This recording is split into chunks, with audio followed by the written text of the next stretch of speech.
So previously, again, what feels like a year ago, um, we started off the last session with you guys meeting up with Moira in Hemswick Hall, where she told you that she had done a little reconnaissance of the rest of the guild, which currently only consists of Nyx, Ada, and Quinn, as well as yourselves.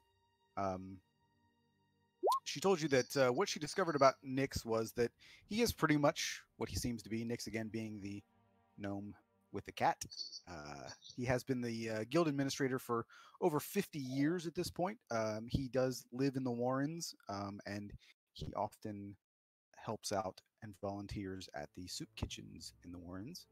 Um, she didn't have a whole lot of data on who Ada is.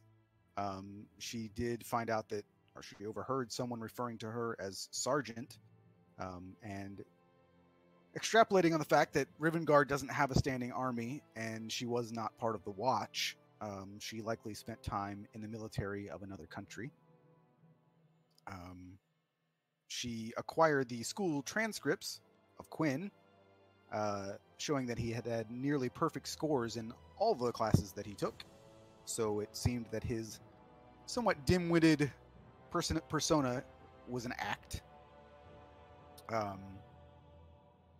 Grix actually then confronted Quinn about that later on, basically ratting out Moira and even attempting to use magic on Quinn to determine his intentions. Quinn, however, was somewhat quick to notice that magic was being cast and still wasn't particularly forthcoming about his past or what his current motivations might be. But suffice to say, you did all realize that he's not quite the bumbling idiot that you suspected him to be originally. From there, Quinn advised you that he had struck a deal with a distiller by the name of Sam Winters over in the Harbor District. Winters was willed to haul with liquor and potentially further compensation if you all stand watch at his distillery. Winters had been previously paying the Watch to keep the fire brews off of his back, but after the events that transpired with Bertrand Wynn, the Watch had fired or executed any of its members that had been suspected of accepting bribes or extorting money from people. So, Winters, at this point, now fears that the fire brews will come after him as both a competitor of theirs and also as someone who refused to pay them protection money previously. Instead, he went to the Watch. So Winters invited you all into his distillery, where you made note of the vulnerabilities of defending the place. And at this point, we had made it a little further into the happenings of the events afterwards, but we were gonna need to do a bit of recon there since Dawn is not with us anymore. However, Vix is also still not with us, so we can't really introduce her new character at the moment, which is what we were gonna have to retcon. But your characters would have noticed at this point that Dawn was not with you, having slipped off without your notice. Additionally, Winters let you know that prior to contacting Quinn, he had hired someone else to stand watch as well, which will be Vix's new character. Mainly, it was just being cautious on his part. Wasn't confident that one person would be able to, protect his livelihood, which is why he got the rest of you involved. So, as it stands, we are in the first evening of your watch. The moon is in the sky. You see the lantern lights along the streets, giving off a glow as you see, again, this is where we ended the last time, a large figure approaching you. The figure pauses for a moment. You see it's kind of like sizing you all up as you're standing outside of Winter's distillery. He stops for that moment, takes a look, and continues to walk forward. And you can see that he's wearing light armor. He's got a dark overcoat on, and you can see that he has the insignia of the Watch emblazoned on the left side. he calls out to all of you. Says, I am Rivenguard Watch Chief Darius Horn. I wish to ask you a number of questions, if I may, regarding your relationship with Mr. Winters. That's what we're picking up. Daniel will kind of give this gentleman a very big smile. He goes, "Hey there, friend. Good to meet you. Where the?" He kind of looks back. He goes, "Where the Winters?" Well, I guess he's. What are we? I guess They hired we're us gods? to protect the distillery. They hired us to protect the distillery. That's all you need to say. Yeah, I was gonna say bounces there, Pebble, but I guess that's right too. He sort of looks down at Pebble for seconds. Protect it from what exactly? Sabotage. Yeah, sabotage. And possibly Pebble. You can see that he's got a little like notebook out and he's sort of taking notes at this point. So what information can you provide me about Mr. Winters' involvement in organized crime? I don't know anything about that. Man, his ass so clean it's whistling. I don't think you got a problem with that. He hired us through the proper means. Well, you know, the Fire Brews and the Hill Strikers often use legitimate businesses as fronts for illicit activities. Are you sure that Mr. Winters isn't being taken advantage of by these people? Yep. Probably. I like how you guys are letting Pebble talk for you right now. I would like to rage also in the ability to purse. Do you have proof of these accusations? He sort of raises an eyebrow. I'm not accusing anyone of anything. I'm just gathering information. Unfortunately, we don't have information. We were paid to stand guard. That's all. And we've only been standing guard since, like, recently. Well, since we got... Sorry. Yeah, I think since we got hired out for the job, let's get to look at what we're working with, yeah? Kind of nods. He says, well, you see, the locals around here are somewhat reluctant to talk to me and my men about the goings-on as it pertains to these criminals, and I only wish to make them safe, but if they continue to protect lawbreakers, I will bring them in for aiding and abetting, so I just want to make sure that everybody is what they say they are. Real quick, Matt, since I have been here for so long and I've known about this place, have I ever heard any shady shit about them? Like, just in passing by, conversation, rumors, that kind of stuff? About who? About the Winters? No. Okay. I mean, because, like, I mean, I've heard about the Fire Brews, right? Yeah, the Hill Strikers, the Fire Brews, you would have heard of. They're essentially the two powerful crime families in Rivengard. Okay, so I haven't heard anything linking them to these guys except they're trying to extort them from our boss. Yeah, I mean, like, you probably haven't heard much about Winters himself or his distillery, just because, I mean, why would you? Yeah. Okay. Yeah, I'll kind of look at the guy and I'll say, I've lived in Rivengard my whole life, and this family has never once been a problem. And we're proper. We have the pins. And she pats her pockets. We took it off at some point, and then I put it in my pocket. Oh, we should probably pin in that, Pebble. You guys says we're secrets. She eventually pulls it out.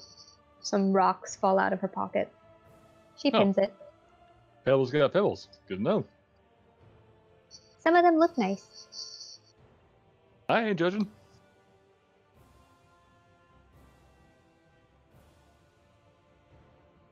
You got any more questions for us there, bud? He's gonna look at, kind of keep offering the cigarette, but he's gonna look at the watch guy.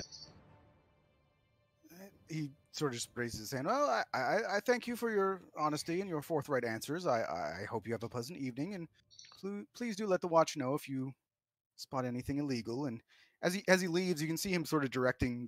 Now you can see that there are other watchmen that are coming along the streets to knocking on doors and stuff and such. You can see them sort of interrogating everybody else as you had just been.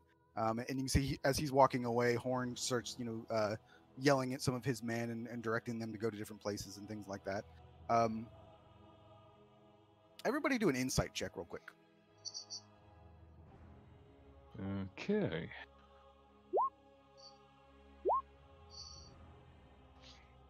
Natural 20.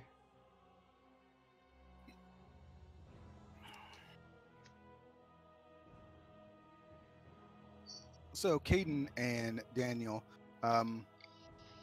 you both kind of get the idea that Horn here seems a little bit overeager, possibly to make an arrest to sort of prove that he's in charge.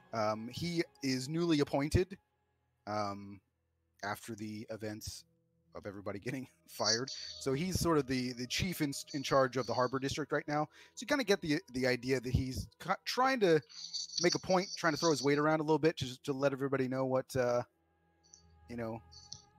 what the deal is here. So Like the new CEO that changes all the policies. basically, and you can see that he making all those notes and everything like that. But shortly after he leaves the area, you can see that there are a squad of watchmen that start to make arrests as you guys are sort of stand and watch. Nobody's over near you specifically, but you can see it happening. You can everybody do a perception check real quick as well.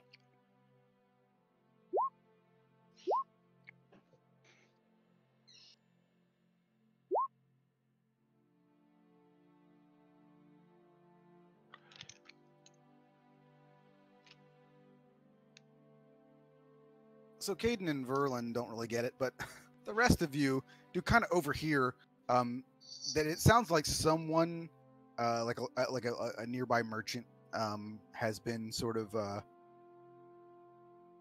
providing information to the watch, which is causing people to be arrested here. So they have arrested a local a brewer, and you overhear that they actually intend to arrest Winters as well.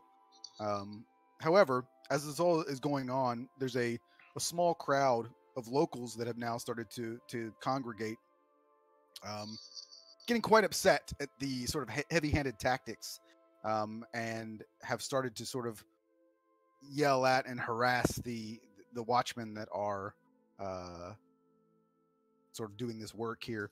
And you can see that these watchmen obviously appear quite new as well. And they're kind of torn between sort of pride in their work and being empowered to do that work, and sort of apprehension of not wanting to upset any of these locals. And additionally, as they're making their way towards you guys and their attempts to arrest Winters, they can see a group of heavily armed adventurers standing guard, and impeding their path to arresting Winters. So you get this unmistakable sound of a whistle being urgently blown that sort of alerts you to this whole disturbance. And the sound's getting closer, and you can start hearing the shouts and protests of everyone. That's actually starting to get louder than the whistling itself. So coming around the corner, you can see within your line of sight that small crowd of people, and these guards as well. So it's all just sort of like this mass sort of moving your way. So kind of at this point, let you guys decide what you would like to do as you see this. Did I get anything about who this merchant was, or did I just overhear they were planning on arresting him too? Like did I get any more information? Didn't get any, you didn't hear a name or anything like that, but I mean, was there a reason? Various reasons. Okay. And it's hard to decipher if it's legitimate reasons or not. Okay. All right. I'll make sure the door closes and stand directly in front of it.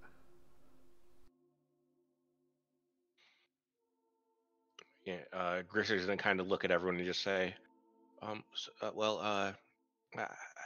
guess we should a few of us should maybe be hiding in case someone does come around here later, and that way we're not all grouped up together. We just want to do watch, or we just are we just gonna hide? I guess is the question. I can hide. I'm Oh. small. Verlin is very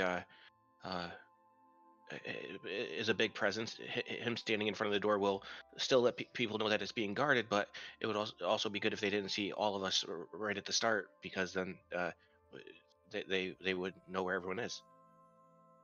That's fair enough. It might also be prudent to inform Winters there may be trouble. So as you're saying this, actually, Winters is coming to the door and sort of like looking outside to like figure out what's it, because it's pretty noisy right now. I mean, everyone's kind of aware that there's a big crowd outside and people are yelling and screaming. And I don't remember. Is it like very, very late right now, or is this like kind of like the shop's just closed, so it's not like they're doing this in 3 in the morning? Yeah, it's probably maybe 8, 9 o'clock. Okay, so it's not okay. All right. It's just getting dark because Okay. it's summertime, so probably closer to 9. Did you know you're going to be arrested? And Pebble looks up at Winters. He just kind of for what? I don't know. Apparently someone told on you for doing something. They were talking about some, I believe, merchant that's from around here that's been giving information about people to lead to arrests. What if the merchant is the bad guy? Or he's giving this man the means to make himself look good and for some sort of leniency or reward. What if the merchant sells the enemy stuff? Yes. Well, that'd be something to plant in. Say you find some stolen goods and give a tip, and there you go. I understand that. It could also just be an actual member of the Fire Brew that doing this to gain his favor, for him to look the other way on them.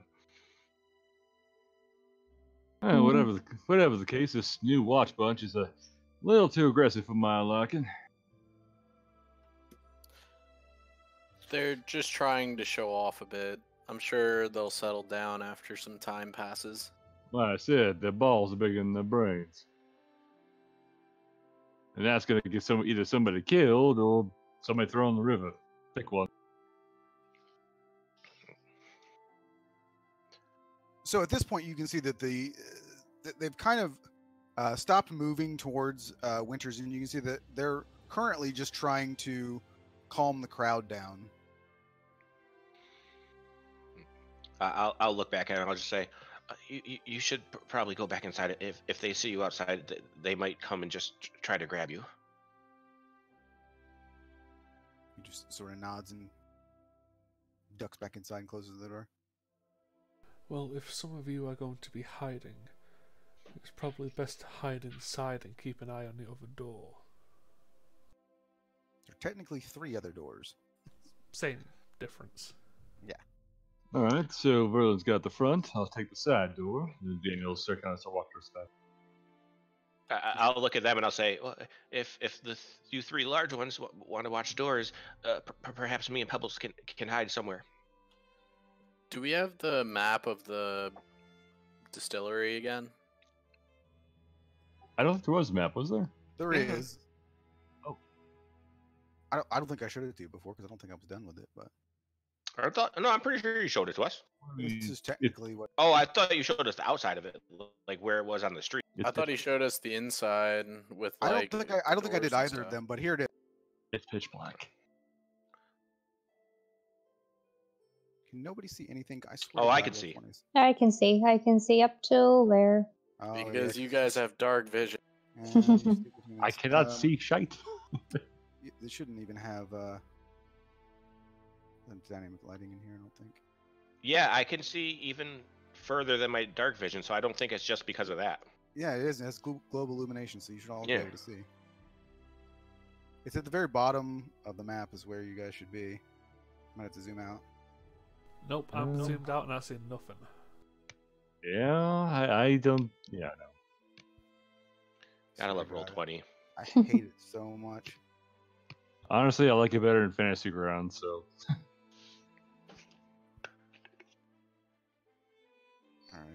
let me just do this then.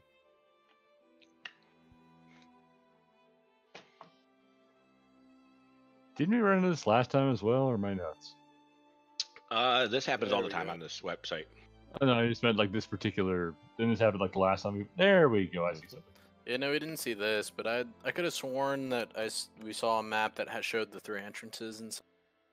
Nope, because this wasn't done. Uh, I described it. What you're remembering is me doing such a good job at describing things. Well, the weird thing is, I really clearly remember a picture as well. Nope, it didn't happen. Go back and look at the video. You're lying to us, Matt. I'm just taking credit for being such an amazing descriptor that. you know what? You really are. I am So- just so glad you're my DM. So go. We have video proof. Rob put it up on YouTube, so I guarantee there was never a map. Huh. Whatever. No, Were I we was just planning gonna on doing this from outside or inside? Well, I'd be outside, but I can just put myself out the front door to signify that. Because I think we should all be outside instead of being in here. Yeah, no. So I'm just trying to figure out where the entrances are. Is it in this top part on the left in the top, and then on... Yeah. So those are doors. Those are doors. Those are doors. So yeah, Verl on the front. They probably get you on the other side. Daniel will take this one. Oh, so there's 3 doors up in the top, and then there's this main entrance? Down to bottom. Okay. So, but what I'm getting at is like one person in this room at the top could probably spot all 3 entrances. Probably. And they got bottles of brew, so good plosh to go on guard duty. Well, since there are so many entrances, do we want to change it up and we'll set up in here?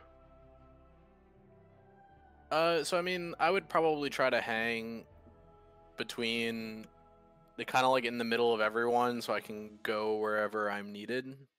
I mean, kind of like around where my token is at the moment seems like it'd be the most accessible to the other entrances or to all the. Matt, a quick question: are there any empty barrels or boxes around here?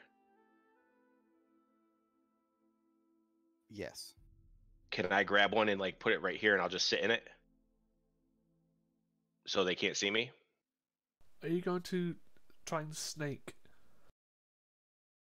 Pretty much, yes. There you go. There's a box. All right, yeah, I will. I will get inside of it and kind of just sit there. I'll call Pebble over real quick, and I'll look at her and say, "Do you think you could use one of your daggers or swords to poke a hole in this so I can see a bit out?" Oh yeah, okay. And she pulls out a dagger and stabs into it. And it gets stuck in the wood. She attempts to pull it out, but she's not Oh, too God, strong. So she's has gonna some rage. I'm going over here. I'm running away. Explode the barrels of whiskey. Oh lord. Why'd you run so far? I'm just getting the dagger out. Hang on Just one second. Hang on. Try not to get angry. Daniel's gonna come over. He's not gonna use the whole thing, but he's going to take out like a little cloth. He's gonna pop the cork of acid he has. Just kind of dip, and just kind of start pressing the acid to the like little corner so Grace could see. So it melts a hole so Grace could see just enough. I was doing fine with the dagger. Yeah, but Pebble, I'm pretty sure we don't want to die in a bunch of alcohol fire. Now, I personally wouldn't mind so much, but I imagine Grixie might take offense. Don't know what you're Right. talking about. Dying Something anyway would be explode. bad. Oops, I heard terror there. Would you say Wiz? I Oh, just she said dying said- anyway would be bad. Yeah, And but Pebble said, "Don't know what you're worried about. Nothing would have exploded."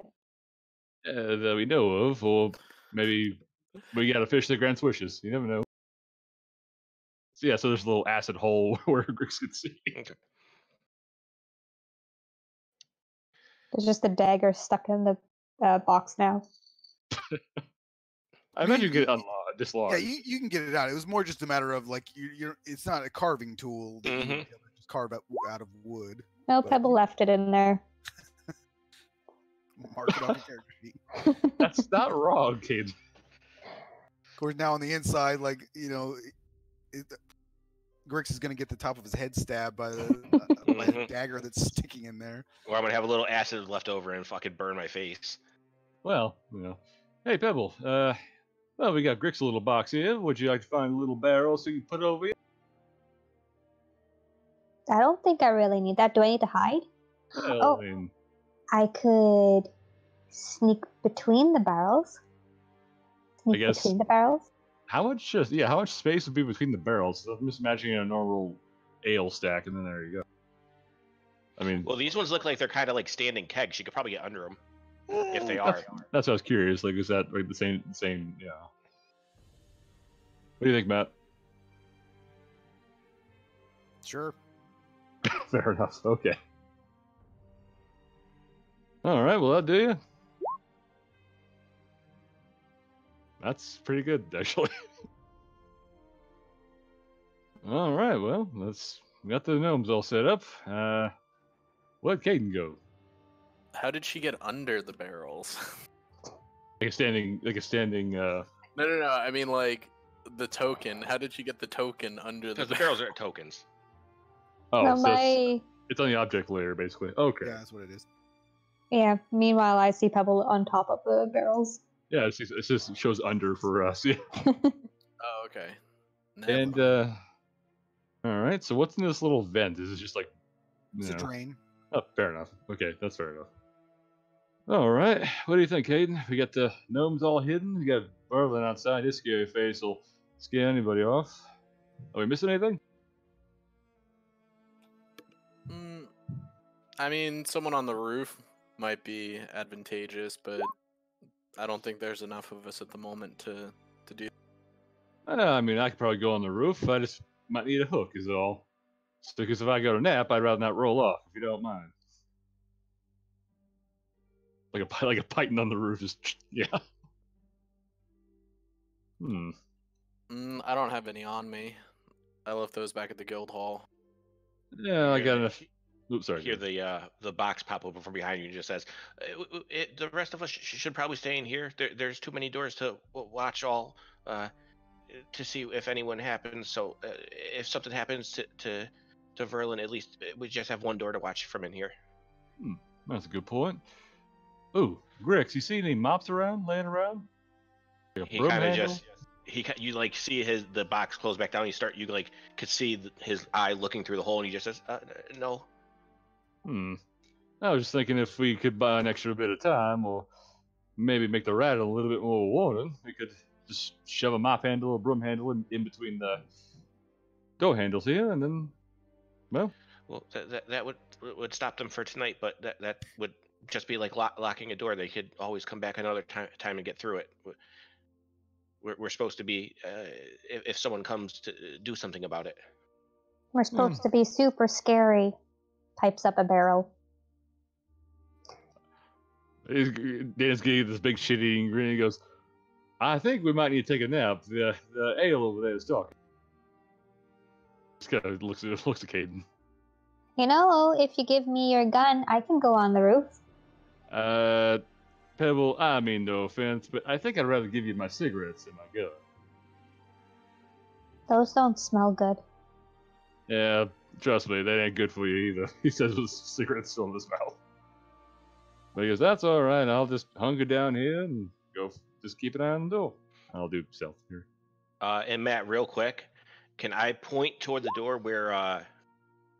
Let's actually see. What Yeah, the can I fuck? point to the door where? I'll even get up out of the box if I have to, and just walk up closer and point to the door where Verlin is, and I'll cast message real quick. And I'll say, "Oh, I won't even have to get up." And I'll just say, "Verlin, if anything happens, just do 2 knocks, a pause, and then 1 knock." If something Yes. happens, I will just say something has happened.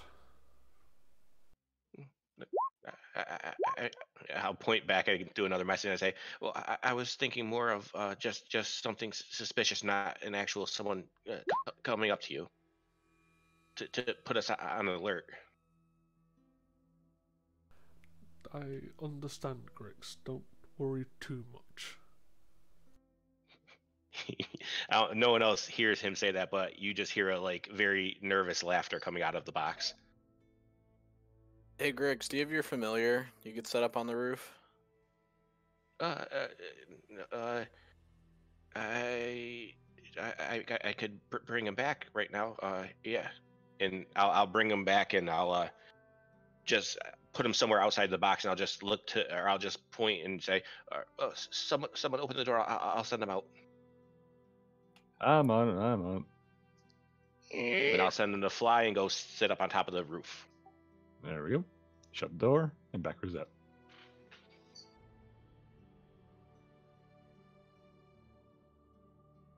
And Matt, the one other question is that you said this was all like a one-room building, right? So this is like where they sleep. Yep. Okay.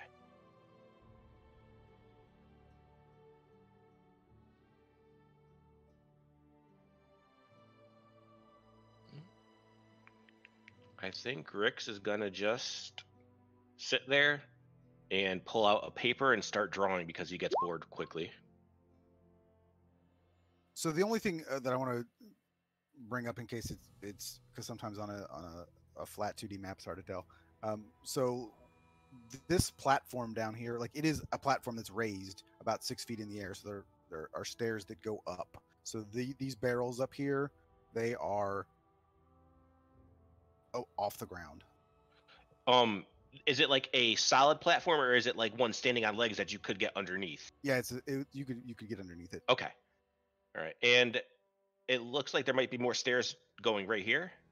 No, that's just Like- the change in wood, so you can see Okay. that it's a different room basically. All right.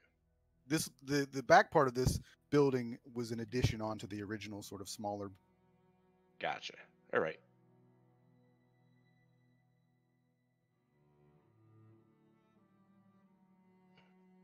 So yeah, that's my mutagen for the night.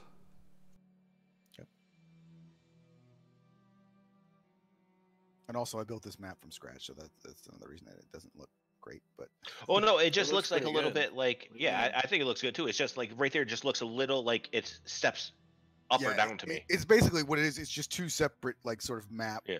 things that are Yeah. mashed together. I've covered divider works. almost. Yeah. Just because I wanted the wood to be going in a different direction, and I didn't want to spin the other one. I wanted it to look like it was older, so that it was like, where the that it was wet a lot, basically, so that the wood looked weathered. Hmm. So at this point, everybody then, except because technically I assume that Verlon's still outside, actually. Yes, he's outside the door.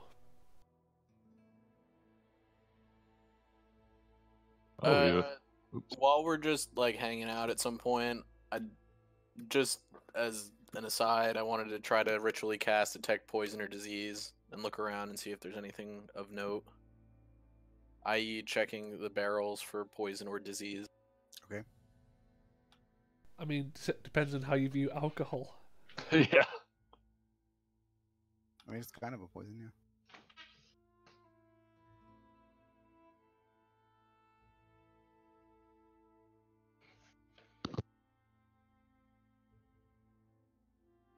It started 8 a.m. for her? Yeah, it's all the Her- time changes.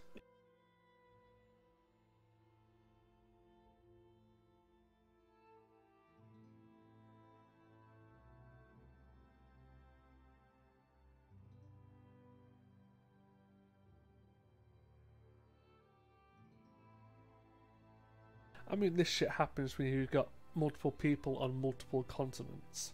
Let's be fair. Yeah. She's literally in the future. It's tomorrow there. I'd probably do a long rest here and see her new character tomorrow, I guess, huh? Can she give me Well, the I mean- winning lottery numbers? I mean, we did the whole she's going to be here anyway, so I'm sure she could just give Verlin a little bit of a scare and just walk up to him like, what the fuck are you doing here?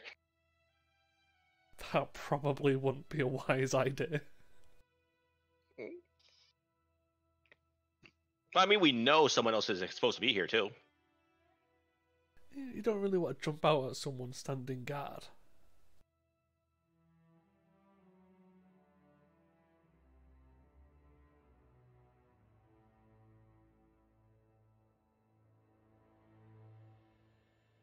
Alright.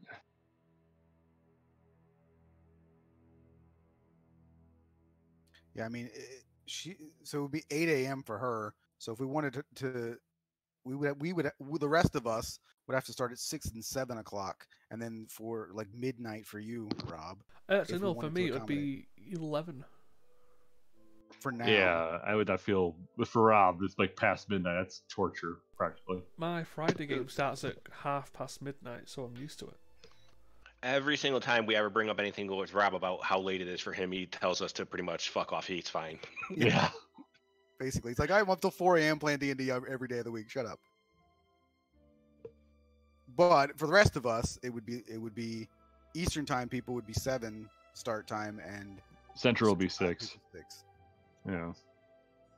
I mean, I work from home. I go to school from home, and I am not leaving the house. Fuck Right. that right now. So I don't care. I mean, I don't have a problem starting later. It's just what it would do is it would make our game shorter because I mean I can't play until like midnight or so. But you're on house lockdown too, aren't you? I am, however, I still have to get up and go to work, and I get up at normally when I have to drive to work. I get up at 5:30 in the morning to go to work. So now I have to get up at 6:30 to be at work. Oh, wait, I have a perfect solution. Since everybody's kind of on lockdown at the moment, we could just play twice a week. Problem solved. A little bit later, just twice a week. I don't think you pull that off. It's always easy for the people that aren't the DM to be like, yeah, let's play 5 times a week because you don't have to prepare anything. Look, I'm just saying, there's also the Call of Cthulhu stuff we could do once a week, and you know what I mean? I'm definitely down to play that, but Yeah, I'm already at 4 games a week. I'm not playing more. yeah. Until you drop the Friday game because it's dumb. Or It's Sunday alright. game rather. Sunday game rather. It fills an itch. Yeah. My biggest problem with that game is just that people didn't seem to care. It's like they just show up whenever they felt like showing up, and just like that's not the kind of game I want to be in.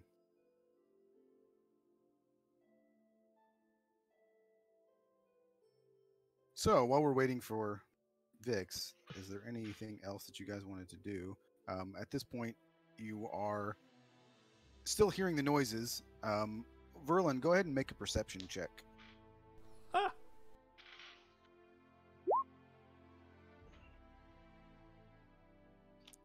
I was helping him, I just want to say.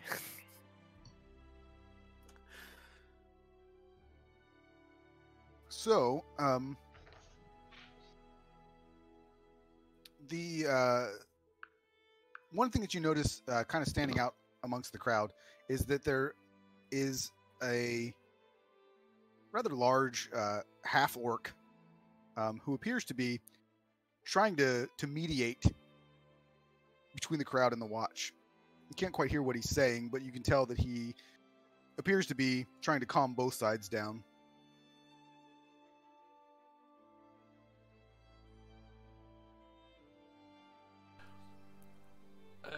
I'll just stick my head inside the door and ask for someone to come here for a moment.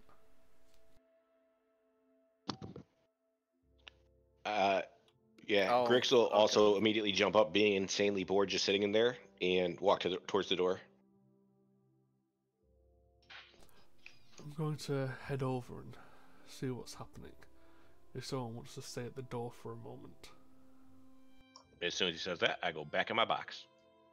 I'll give you a nod. I'll head over to the half-orc trying to mediate.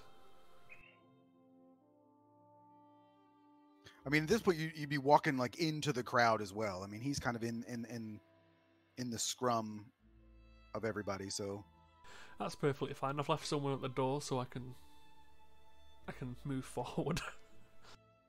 all right.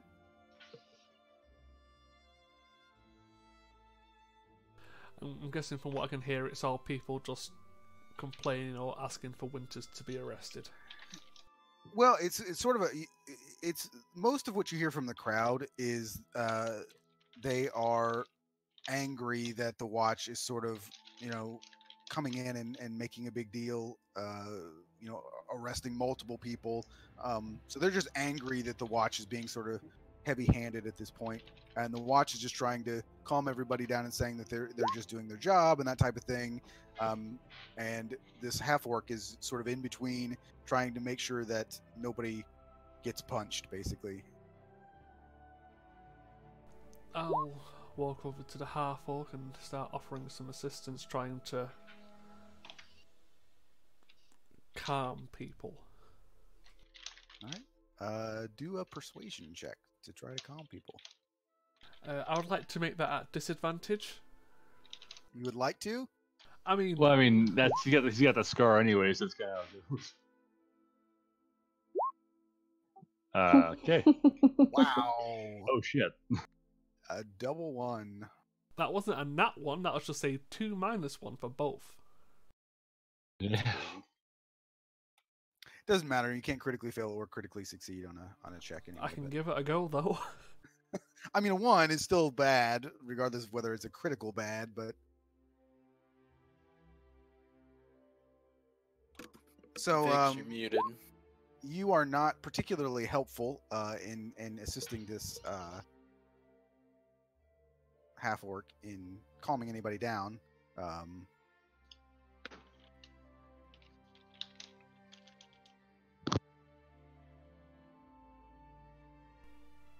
Who's in charge here?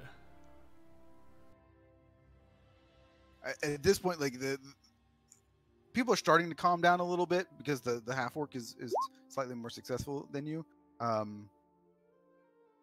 But nobody's really paying any attention to specific questions or anything that are being asked.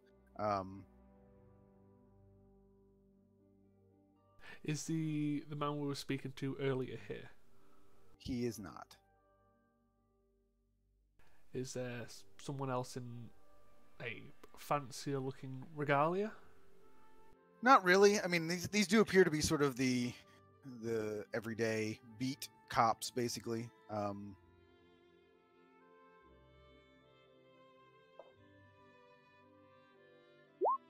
So here, I'm going to do a quick roll on my side here to see something.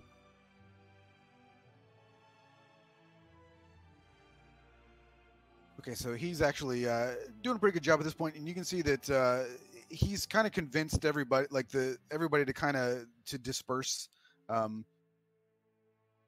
Do another perception check real quick.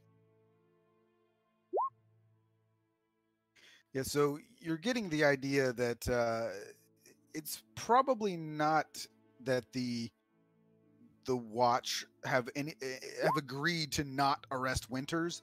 They've just kind of at this point realized that it's not in their best interest to continue doing what they're doing. So they may attempt to arrest Winters at another time. They just appear to not be too keen on doing it at the moment. So you can see that the crowd has started to sort of disperse, both the watch and the locals as well. And we can put that on hold for a second. And then for Vix, the way that we were going to introduce your character, we can still kind of do now. Essentially, the Fortuna's Favor was hired to protect Winter's distillery. And prior to Winter's hiring Quinn to send aid, he had hired your character to do the same, but no offense to your character, believed that maybe there should be some additional help on top of that. So, for all intents and purposes, we will establish that your character is actually already here. Okay. And then if you guys want, we can kind of do if you guys want to just do a little flashback, essentially. So Verlin, you can participate as well. Sort of the introduction of your characters, and Winters would sort of let everybody know. He's like, yeah, just as a FYI, I did hire somebody else prior to hiring your guild, and she's going to be assisting in guarding.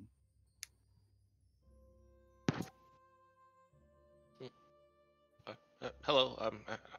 I'm Grix. We're Hello from there. Fortuna's favor. Fortuna's favor. Right. Heard a little bit about it. I'm Elowen, and I put my hand out. He like gets on tippy toes and reaches up and probably grip like 2 fingers. I lean down a little bit, squatting like in that meme. Well, we were going to watch. Keep watch from inside with just the big guy, and he like nods towards Verlin, up at the front door. At the front door, is that the only entrance? No. There's more inside. To the. And he'll point to the back of the room and stuff, and he'll just say, "We were gonna just set up people inside there, so that way we could keep every door watched, but also still all be somewhat together." I'm Pebble. I'm between the barrels. Calls Pebble from between the barrels. The alcohol is talking. I look around towards the barrels. She's small as well. Yeah, she's like me. She's no. Is she a kid? Well, as far as gnomes go, yes, but she's very different. Which I'm sure you'll see if you talk to her for more than 5 seconds. She's probably more mature than me. All right. I say, a bit worried on my expression. Well, as far as I know, the fire brews aren't a particularly sneaky kind. Otherwise, I would say windows might be something to watch out for as well. But, I guess this will do. Are you from Rivengard? Are you familiar with the fire brews? I am familiar with the fire brews, yes. Unfortunately. Well, any assistance you can offer will be greatly appreciated. Of course. What kind of weapons do you have on you? Yeah, you can describe your character. I can also, before we do that, can you see the map right now? Yeah, I can see it. Okay. Yeah, I don't see the token though. It's because she's on the other side of a wall from you. Oh, sorry. Okay, my bad. Yeah, we were having issues with it earlier, so just want to make sure that you could see it. Oh, yeah. So she's a bit tall over the average of an elf, I suppose. I think I put her at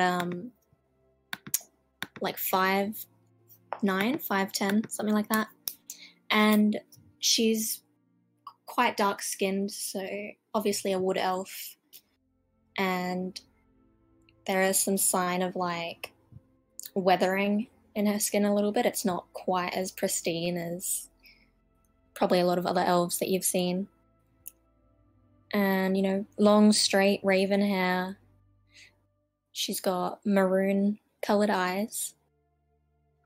And she's wearing kind of like a corset and then a white blouse underneath. And some tight pants. Like a... I don't know how to describe it. Like a Buccaneers swashbuckler. outfit. Like a Yeah, pirate? swashbuckler, yeah. Like a sailor. Yeah. That's what I was, yeah. And so And, the weapons yeah. that she carries are a sword at her hip or a rapier. Yeah. Yeah, Grix is gonna kind of look to you and go, well, I'm gonna go get back in my box. Where would you be comfortable setting up? So, and just as a descriptor here, so you can see that, so this like sort of platform, and there's like steps that go up. So that's like raised about 6 feet off the ground. So it's kind of like a little platform, second story with more barrels and stuff on it. And then there is this sort of living quarters, which is where Winters and his daughter sort of stay. And then the actual like brewery itself, where he distills his alcohol is up to the second part of the building there. So you currently have gnomes hiding in boxes and hiding inside of Barrels. barrels because they're weirdos. But and Verlon is outside. He was actually the only one that was outside. Everybody else was in here. Yeah, sort of standing watch. he's outside this door, I believe, Yep. like to the Yeah. south, and then there's a door here, here, and here. Well, when he stepped out or walked off, I had stepped out to kind of watch the door in his stead. At least until he returns. Well, since this is a brewery, is there like a place I can drink? Yes, there's definitely lots of alcohol. Alright, I'll probably grab some alcohol and then like take a seat somewhere. Because like right Like a- here at the very entrance there's like a little table where he kind of greets people, and there's also that table there where they would sit, so you could definitely get something to drink for sure. Yeah, I'll do that. You're snoring in the corner, just Yeah, I cast prestidigitation to blow wind on you. he kind of goes, yeah. No. Just rolls up. He just does it again until you get actually get up. He's gonna keep doing it. Good. He's just fuck. He's just gonna sit up. Like, what is that? Is there a giraffe here? Or you're rubbing his face. You just hear a giggle from the box. Fuck you, Grix. He kind of rubs his face again. Wake up, keep watch. All right. I'll keep watch. All right. He kind of just leans on the barrel, half asleep.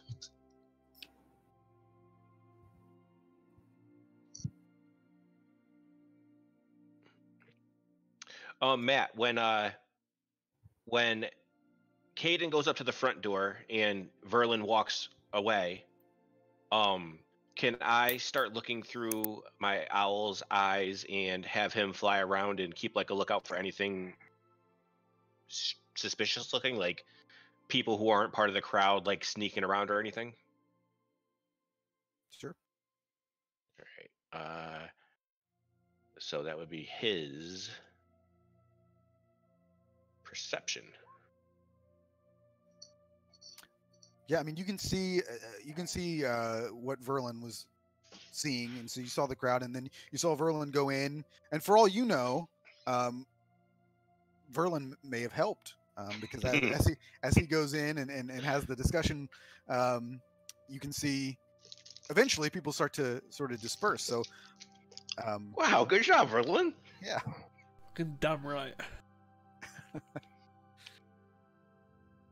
So, probably, that whole scenario probably only takes 20 minutes or so, and you can after they've sort of dispersed, Verlin, you can see that the half-orc gentleman is still kind of lurking around, and he sort of makes his way over to you and stops you and says, "Thank you. I appreciate your attempts to help there. My name is Jarek. I'm from the Fifth Street Brewers.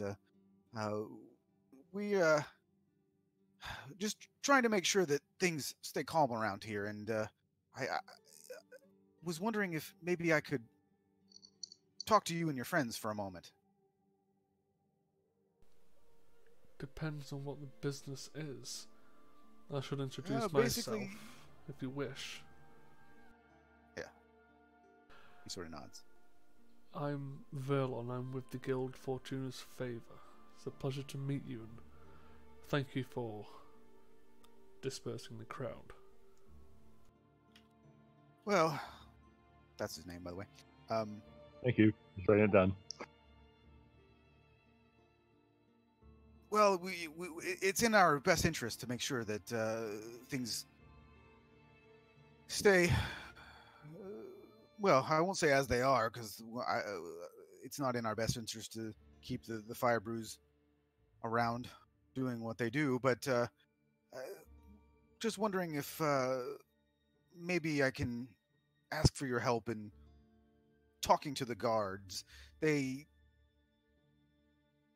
And he sort of like looks a little, kind of looks at his feet for a little bit. Says, they generally don't care to speak with me. Got lucky with these new folks to sort of disperse them, but could certainly use some help if you all are willing. Well, it would probably be best if you talk to them all. I'm not in the business of making decisions for others. That would be great. I'd love to speak to them. I'll head him over to the front door and ask Caden to go get everyone. All right. Wait, what are we getting people for? Why do you need to see everyone? Well, I'm asking you to collect people so Jarrett can talk to them while I still stand guard.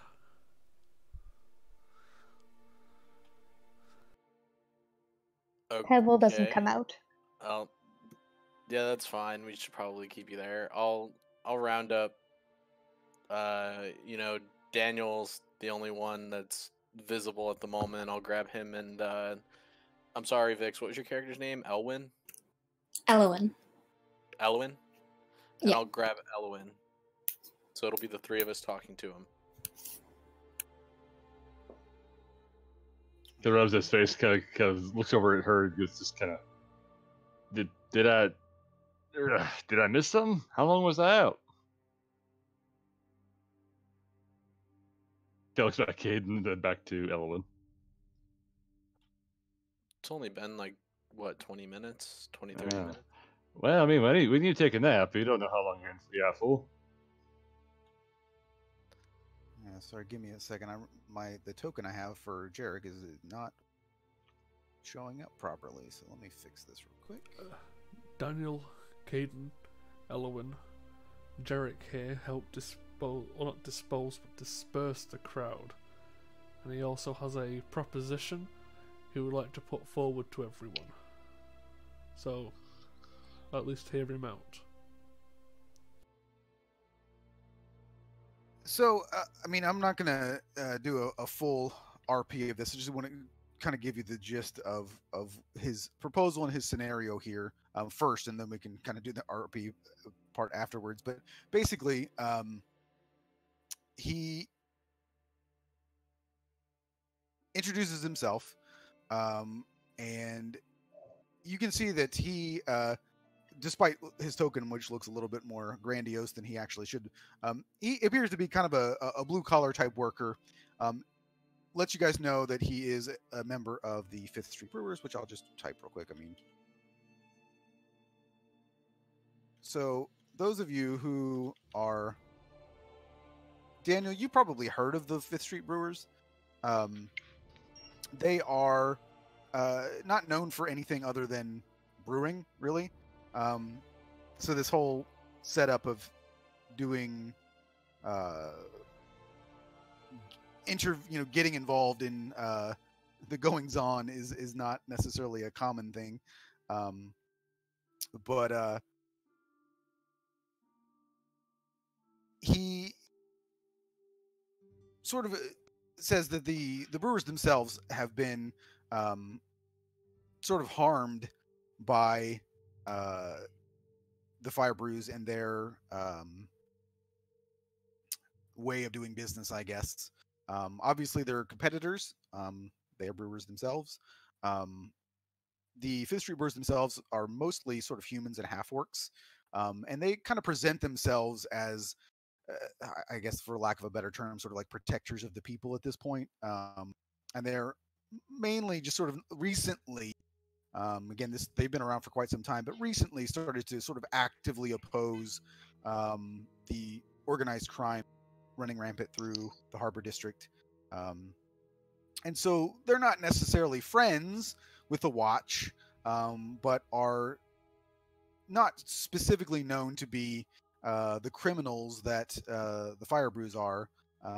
So at the very least, they would be lesser evils compared to the Fire Brews or the Hill Strikers. And so he tells you that the Fire Brews are much too cunning, much too organized to have the watch in its current standing take them down, essentially. And so what he's asking of the rest of you is to talk with the watch and kind of convince them to lay off of the regular folks, and sort of turn their attention towards the fire brews instead of the regular folks, basically, is what his proposal is in short, I guess.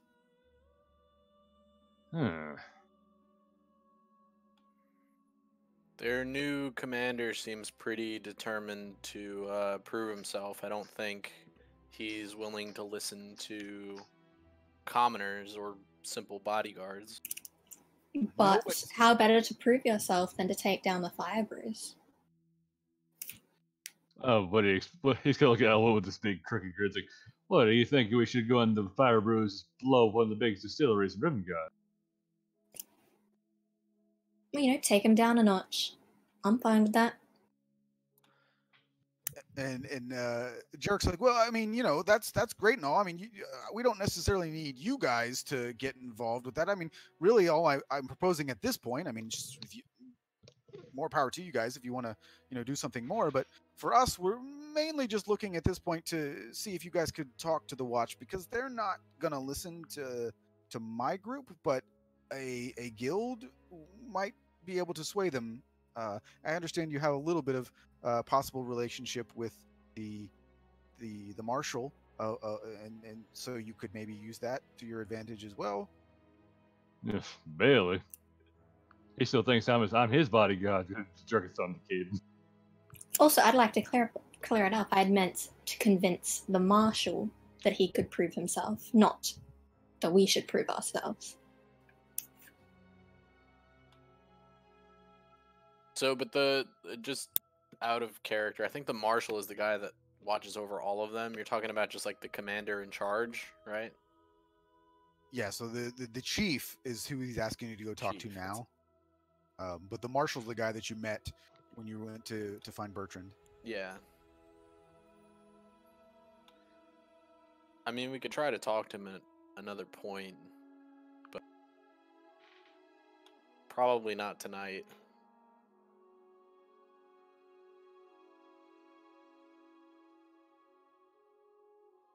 Well, time is of the essence. I would say if you're trying to protect Mr. Winters here from any danger, it might be, you know, in your best interest to hurry if you're not planning on doing it tonight. Can I insight the shit out of this guy?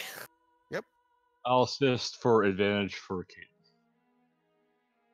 You can't really do a assist on insight. Well, kind of lean in, try to both kind of look at this Regardless, he seems to be telling the truth.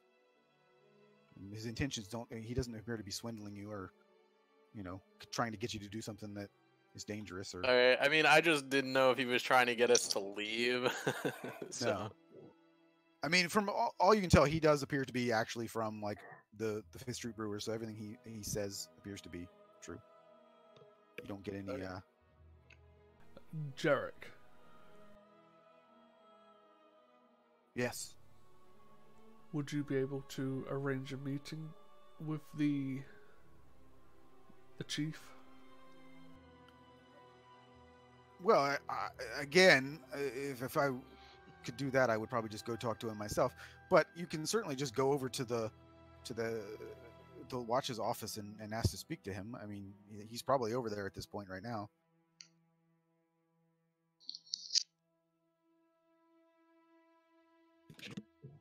We will. Well, you see, we're just reluctant to leave this place.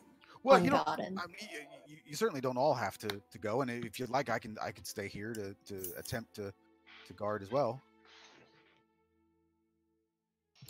No offense, but we just met you, so. Well, I just met you. Obviously, these people just met me. Yeah, I just kind of give her a queer look. Yeah. I just met you. I don't know if I trust you watching this place. I got some money in this, so. Well, how does this sound instead? Daniel and Elwyn, why don't you head over to the chief? Well, here's the thing: if we're gonna do that, I better take her with me, and vice versa. We only just met her as well. I mean, she's got money in this. Do we really know who we can trust right now? No offense, kind of looking old. I just shrug. To be fair, Daniel, I don't fully trust you either. But it's tough. It's a job.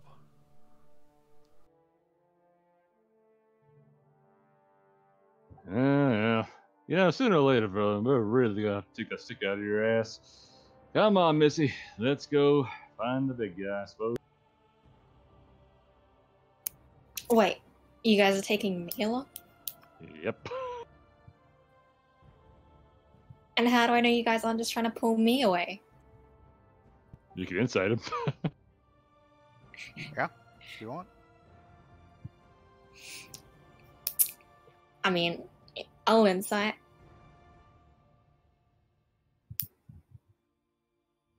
That's pretty good.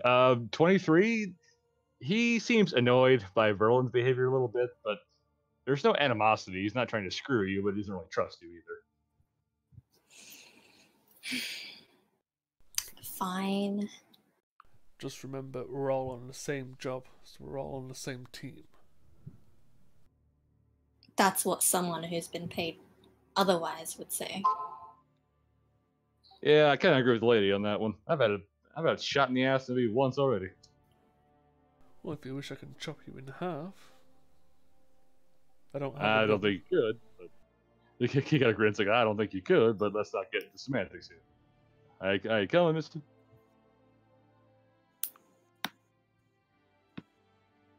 And go from there. Jarek, why don't you hang out with your best buddy Verlin over there, and you both can watch the front door. Get to know each other a little better.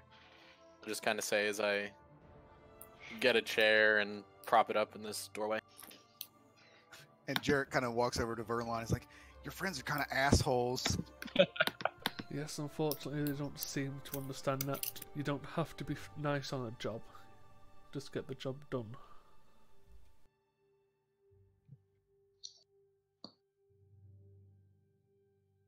So, for everybody but Elwyn and Daniel, if you'd all like to take a break and go grab a drink or go to the restroom or whatever, you can do that for now since they're going to be cat or something. Yeah. Yeah, so I'll just move everybody over to this our little Ice water for me. I'll be right back. All right. So, the two of you make your way. It's a short walk, really. I mean, it's the watch house is not very far away from where you are. It's pretty uneventful as far as like you don't see any strange things or the crowd or anything like that that was previously there making a ruckus. You do see a couple of people outside of a tavern that appear to be having an argument, getting involved in a possible fist fight, but it's not related to anything that you're interested in at the moment. And so as you reach the watch house, I'm just gonna get you rather than go through the process of getting you to the chief. They sort of you make your introductions and let them know why you're there, and they sort of just escort you all over to the office of the chief Horn there, and they sort of escort you in, close the door behind you, and you can see that Horn is sort of staring sort of intently at both of you, and kind of sighs a little bit and says, "I assume this is about that little fiasco that occurred outside the Winter's place." Which one? Daniel gives a big grin. He doesn't seem amused. Oh, fair enough, and it kind of is. We got a couple of problems here.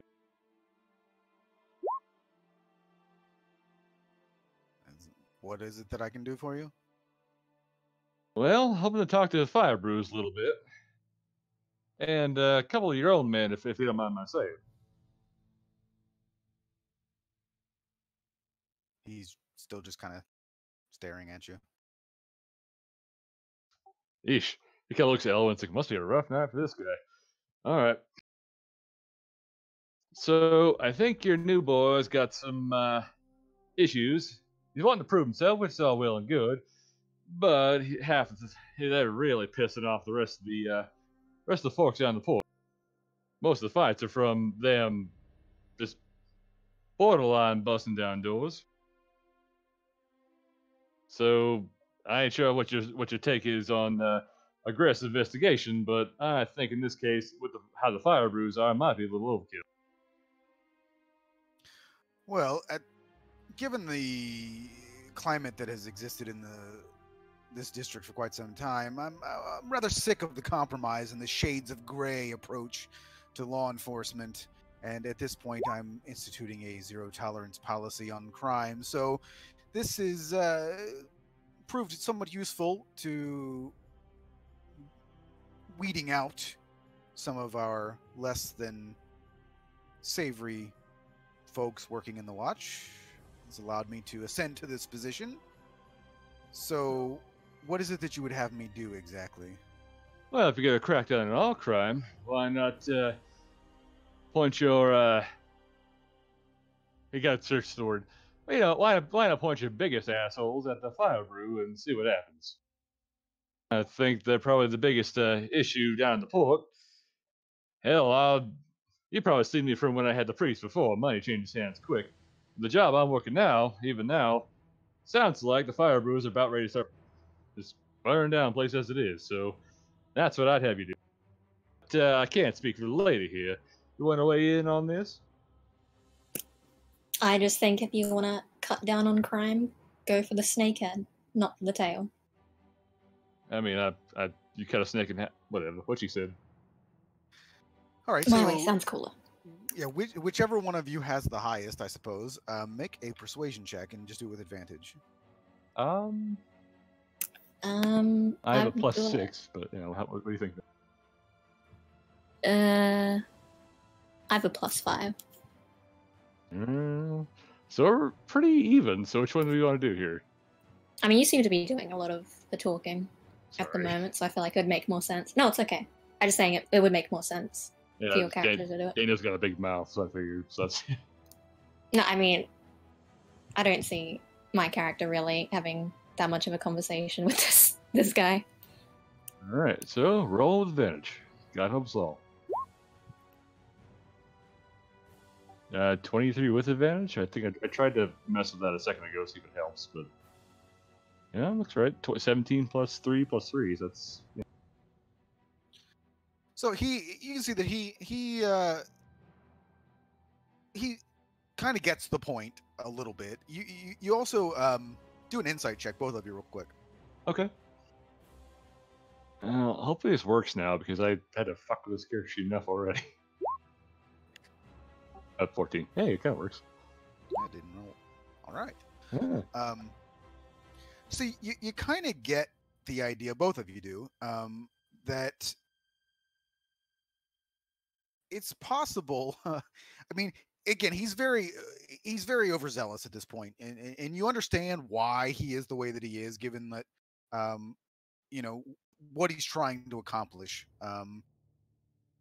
But you also kind of get the idea that he might not fully understand the sort of gravity of the situation that he's kind of putting himself in.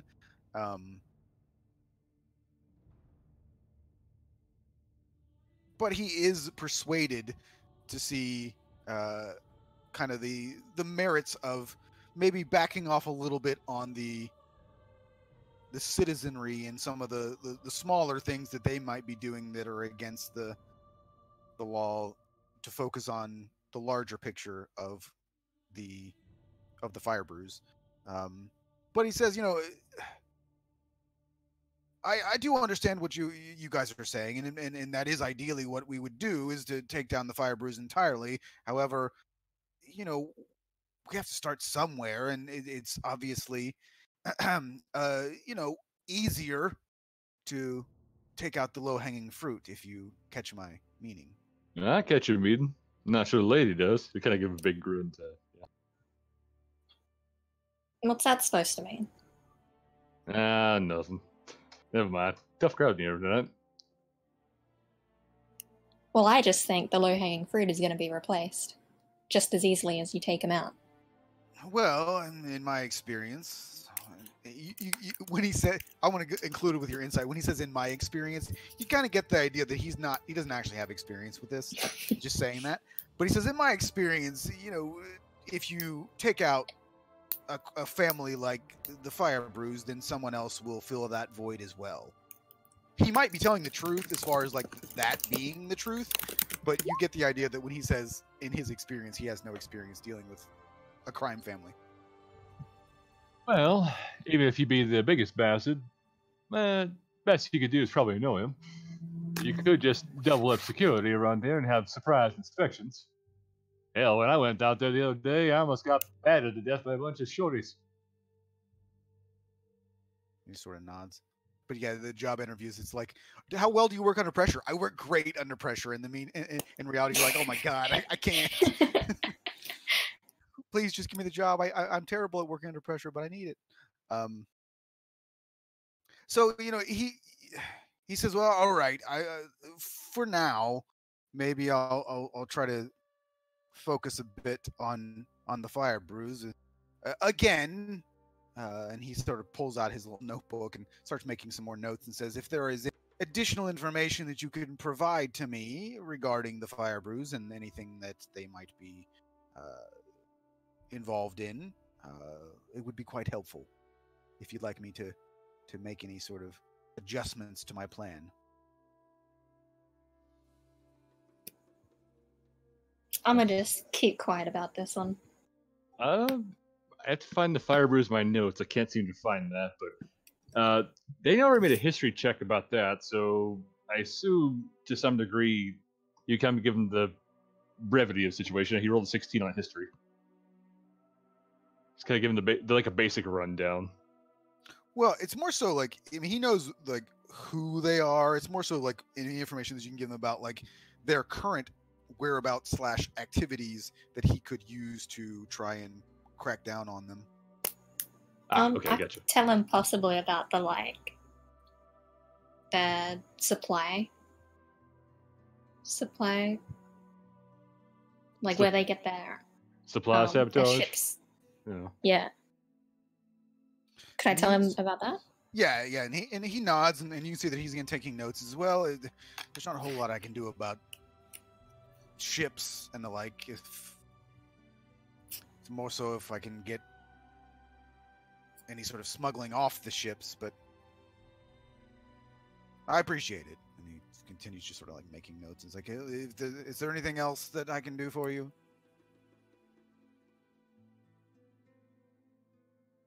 Not unless you give free drinks to Bob. Not really, no. He sort of sighs. Ah, yes, you are the funny one. And he says, please leave. As Daniel kind of goes, thank you. Who's kind of walking away.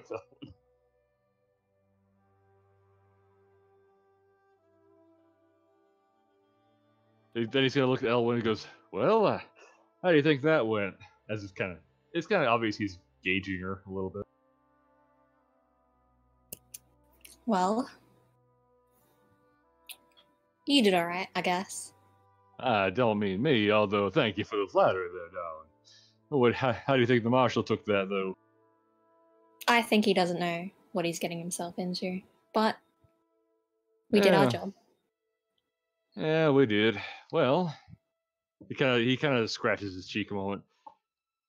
Maybe I can convince the boss man of Fortuna's favor to keep an eye on things and help him out gratis. I'm pretty sure he wouldn't do much if money were on the line, but I always like to help out watch if I can. Really? Well, just because I'm a total asshole and I have a big mouth don't mean I don't like helping out the boys in... I was going to say boys in blue. I don't get I mean, They don't seem to like they you might very work. much. Sorry, what'd you say next week? I said they don't seem to like you very much. I mean, I'm a guy with a loud mouth and a gun. Most folk don't like me. I don't take it personal.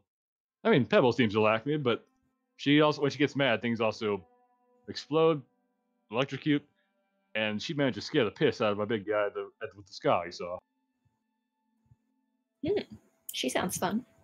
Yeah, just don't piss her off. She's just as likely to rub soup in your hair as to burst into flame. Oh, don't worry. I never piss anyone off. Yeah, we'll see. Keep around Berlin enough, that might change. Kind of fond of Caden though. He's good fellow. Yes. Is he always like that? Who, Verlin or Caden? Verlin. I don't know who Caden is. Oh, Caden was the priest you saw. You might have saw the little Kellen bull sigil. Ah. But for Fun, Verlin, I'd say he's been like that since I've known him. He's got sticks planted so firmly up his ass, he's got saplings sprouting out of his ears. Gosh. Not literally, Suppose that's metaphor, but yeah.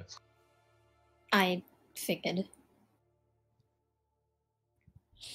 But, interesting. Could be fun to tussle some feathers here and there. Yeah. Well, I guess my question is, are you Fortuna's favorite as well? I might have missed that along the line. To be fair, I was sleeping. Not currently, no. Really? Who's been paying you then? Kind of raises his eyebrows. Word got around that I'd have some interest in taking down the fire brews a notch, and I guess. I mean, punch somebody in the junk and running away is always a nice touch. You got a nod at that. Yeah, so I'm just here on personal business, I suppose. Yeah, fun. That's quite all right. Fortuna favor is always hiring, I think.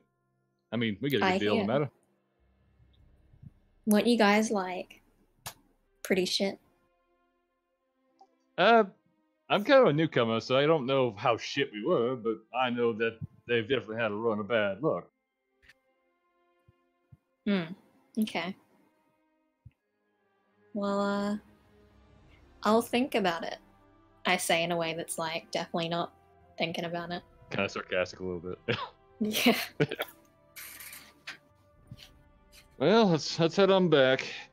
I imagine if Pebble ain't napping, maybe the sad part is, the longer I stay with Pebble, the more that fish that grants wishes thing's gonna come true. All right. Yeah, so we're heading back. Yeah. Alrighty. So, give me just a second here. You come back and we're all dead. Verlin's yeah, just murdered everyone. I The was just doing building's on fire. Pebbles must have exploded. Oh no. She fell asleep on the under the barrels, and one of them collapsed and fell on top of her, and she just exploded into a giant fireball. Fucking barrels. She If left the Pebble space has a heater bad on. dream and she gets mad, does she rage? That's actually a good question. Eric. Maybe. All right. Just waiting for Roll20 to stop being garbage. So we'll see you next week. Right. Well, and it also doesn't help. And normally I have 3 monitors, but I hijacked one of my monitors for work since I'm working from home. So it's still right next to me. It's just not plugged into my desktop right now. I got it set up for my laptop, so I'm just too lazy to move it. So I'm like now trying to readjust how I normally do things. Let's see here.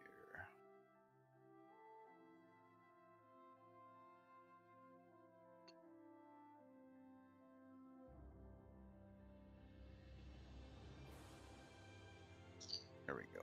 Okay. So,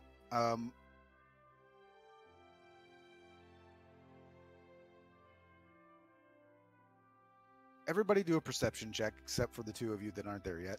Okay. And then also, you can do it with your owl as well. okay with my owl. If he's I'll still do it out with there. him, and yeah, I'll do it with him instead of with me because You're in a Grix, box. honestly, yeah, he's in a box and he's drawing. He's not paying attention to anything. Perception, you said? Yep. Wow, we are. Oh, thank God for Kate in there. Oof. Whatever it is, I ignore it. So the owl saw some mice, got distracted. Verlin is having a nice conversation with Jarek, talking about killing things, probably monsters and stuff. Probably. Pebble, I don't know, maybe she got a little bored. Maybe she fell asleep. I don't know. Playing with their orb. Yep, there you go. And Caden, you hear, just as it's happening, windows breaking and Molotov cocktails flying into the building. Motherfucker. Are we back on the map? Not yet. But you will be. So I'll move you Wow, it's almost like everyone shouldn't have left. I create water. Are we gonna do like initiative for this, or are we kind of just able to here. And say what we think we're gonna do? eventually you'll Okay. we'll do that. But All right. I'm just Yeah. turning on the fire effects at the moment. Okay. Oh God. The best part is, since I'm in a box, I probably just think it's Pebble's mad. Oh no, I heard the glass break. I guess so. I would know. Yeah, you would eventually have heard that.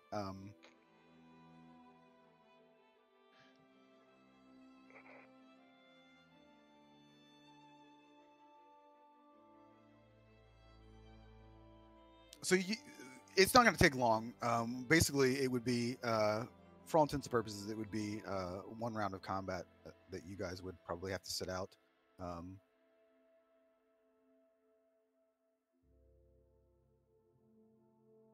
So, for the rest of you, you can go ahead and roll initiative. Because Okay. in addition to the Molotov cocktails, the doors also burst open. Actually, not the front door, though. So, Verlin, you do not currently... Well, does he hear the windows break? Yeah, he would hear the windows break Okay. and everything, but he would not be Engaged. engaged. Fucking poor Pebble.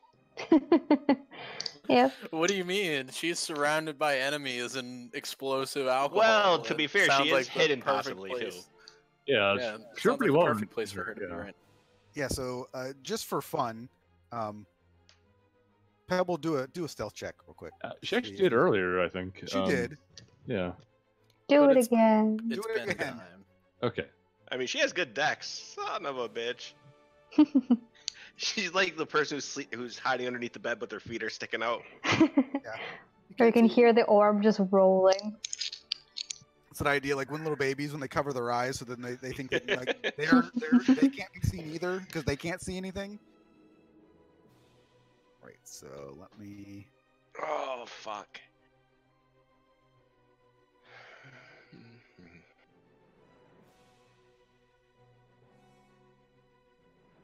This is where I actually forgot my water in the other room, so while you're setting up their initiative. Cool.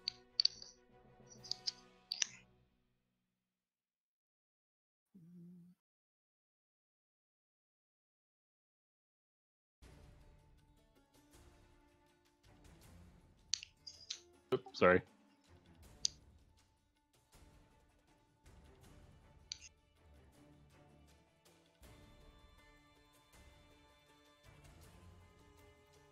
Wait a minute. That one didn't work for some reason.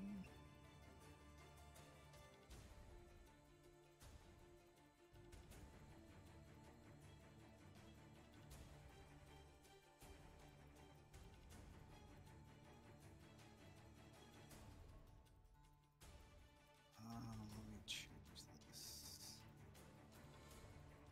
Ba-bum.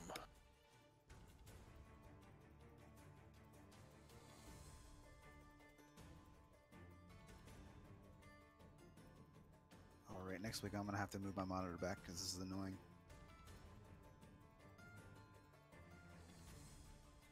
This.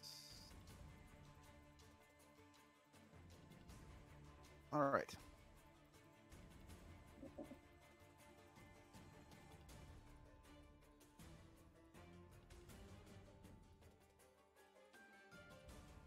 So this guy right here comes in first, and he sees Pebble hiding under the barrels, and he will swing a mace at you twice.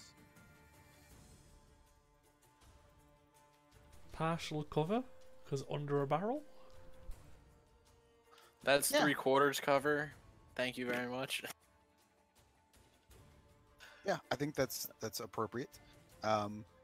It, however, doesn't even matter because even if you were standing right in front of him, he would have missed Hmm. because you have a ridiculous AC. But All is right. she prone? Well, she's under a barrel, but regardless, it still wouldn't make any difference because they would have missed. So this guy, seeing his friend miss, is going to run up, and he will attempt to stab you this time. All right. So let's see. What is the?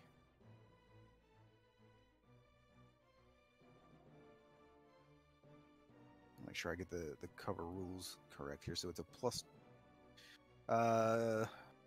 2 to AC for half cover, +5 for 3/4. All right. So you have a 19. So actually, believe it or not, one of these hits, the other one misses. But you would take, since you're not raging, 7 points of slashing damage. Okay. And Kaden, it is your turn. So Verlin and Winters and his daughter, what's going on with them right now? Are they like getting up? Slash At this walk? point, they would probably just be kind of cowering. I mean, Winters would probably be trying to protect his daughter. Okay. I'm back. I just was trying to rush and spilled my water, so sorry I'm late. So I'm assuming the fire that we see is like things that we can interact with to put them out, or is it just there? I mean, yeah, you could attempt to put it out. I mean, for now, I'm assuming it's an action to put it out, or to attempt to put it out, right? Yes. I'm gonna turn to Winters and tell him, handle the fires in here before they spread, and I will cast Bless on Pebble, Grix, and Verlin. Can you reach Verlin? I think. Hold on. Actually, let me see how. It's 30 feet. Oh, never mind. For some reason, I thought it was 120.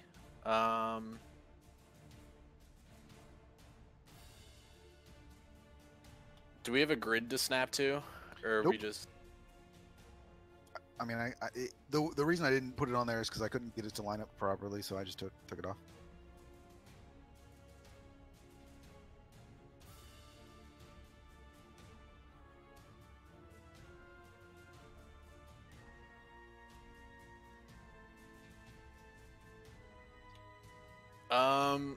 Well, shit. Actually, I am gonna cast Spirit Guardians. And what's the Z tool, Rob, that you can use to plan out your movement? Is it? I can't Is remember. it just shift? No, if you hold your character and you start moving it, you can start pressing the Q button. Oh, the Q. Yeah, Q. And then it'll let you move around Yeah. your distance.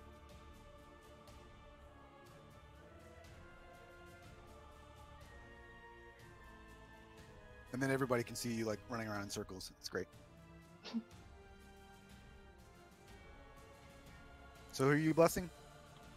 I'm not. I'm casting Spirit Guardian. Oh, okay.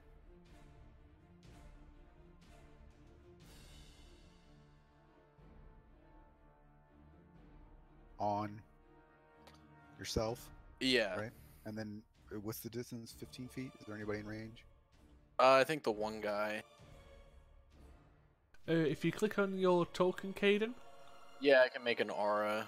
yeah, it just makes it easier to figure out.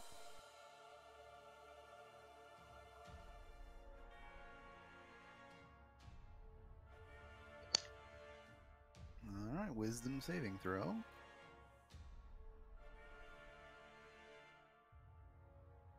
Where's that? Oh God, what's the character sheet?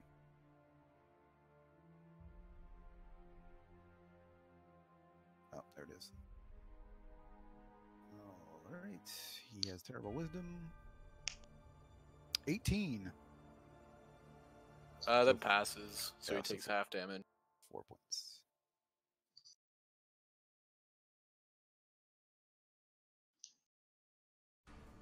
Alrighty. It is now that guy's turn.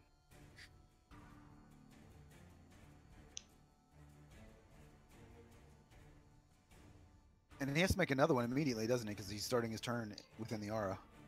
No. I think it's if they end their turn.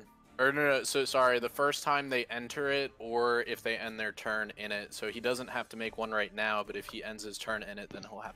All right, so he It will. says enters the area for the first time, or a turn, or on a turn, Or at or the end of starts turn. in there. It says starts in the turn. Oh, does it say start? Never mind. Mhm. Or starts. So- So technically, he wouldn't have done it when you cast the spell. He would just do it now. It's his turn, which he passed into 4 points of damage, and then he's going to move up, and then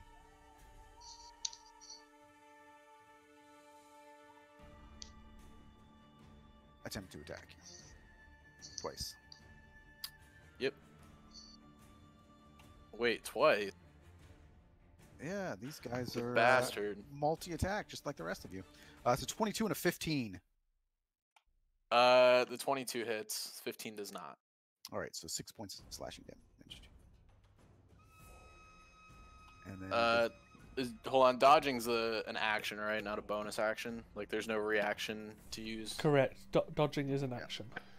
Okay, so I also need to make a concentration saving throw, which is Constitution. Yep.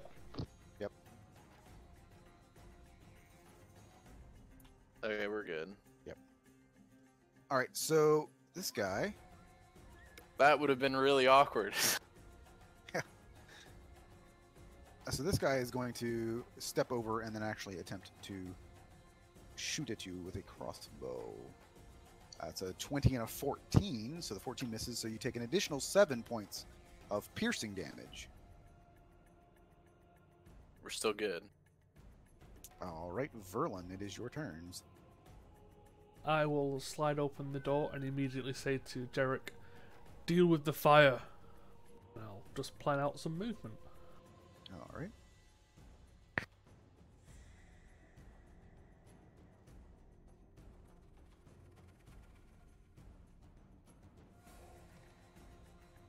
Would you say I'm close enough to this one? Depends on what you want to do to it. Put it out? With what? I could probably take off my cloak or take some clothing out of my bag to So stuff the oxygen. I would say you would probably you'd have to be like right next to it to try and smother it. So I don't think you're close enough to try and smother it. Because if you're just taking something and like throwing it on top of it, like a cloak or whatever, that's probably just going to catch on fire too. But if you were actually able to like, put your body weight and like smother it with your whole self, you would be able to do it probably. But if you're just you basically from where you're standing, if you put something, try to throw something on it, you're just throwing you're throwing kindling onto the fire basically. Then can I, this turn anyway, take out a piece of clothing and pour my water skin on the clothing? You can. So Good. I'm preparing my my fire extinguisher basically. Yes. All right. So Grix, you are up inside. All right. Yes. Quick question: would you say these flames right now are about the size of a campfire, or are they actually already big? I mean, probably not fully the size of a campfire, but I wouldn't go so far. So they're not big, but it's not like it's a candle either. Okay, because it says I could snuff out up to a small campfire, so didn't Yeah, know if that was. I mean, some of them might be. Okay, well, I'm gonna look at that one right there. That one's Is- bigger. Okay, Because then actually, I 'cause it's bigger because I forgot to get both of them. Hold on a second.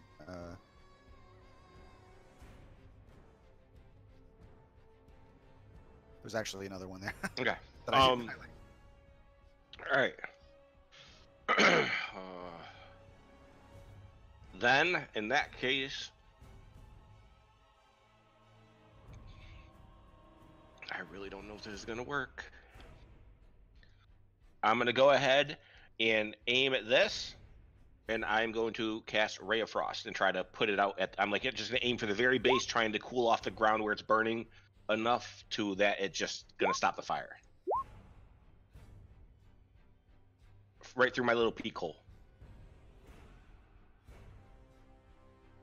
So the fire speed is reduced by 10. No.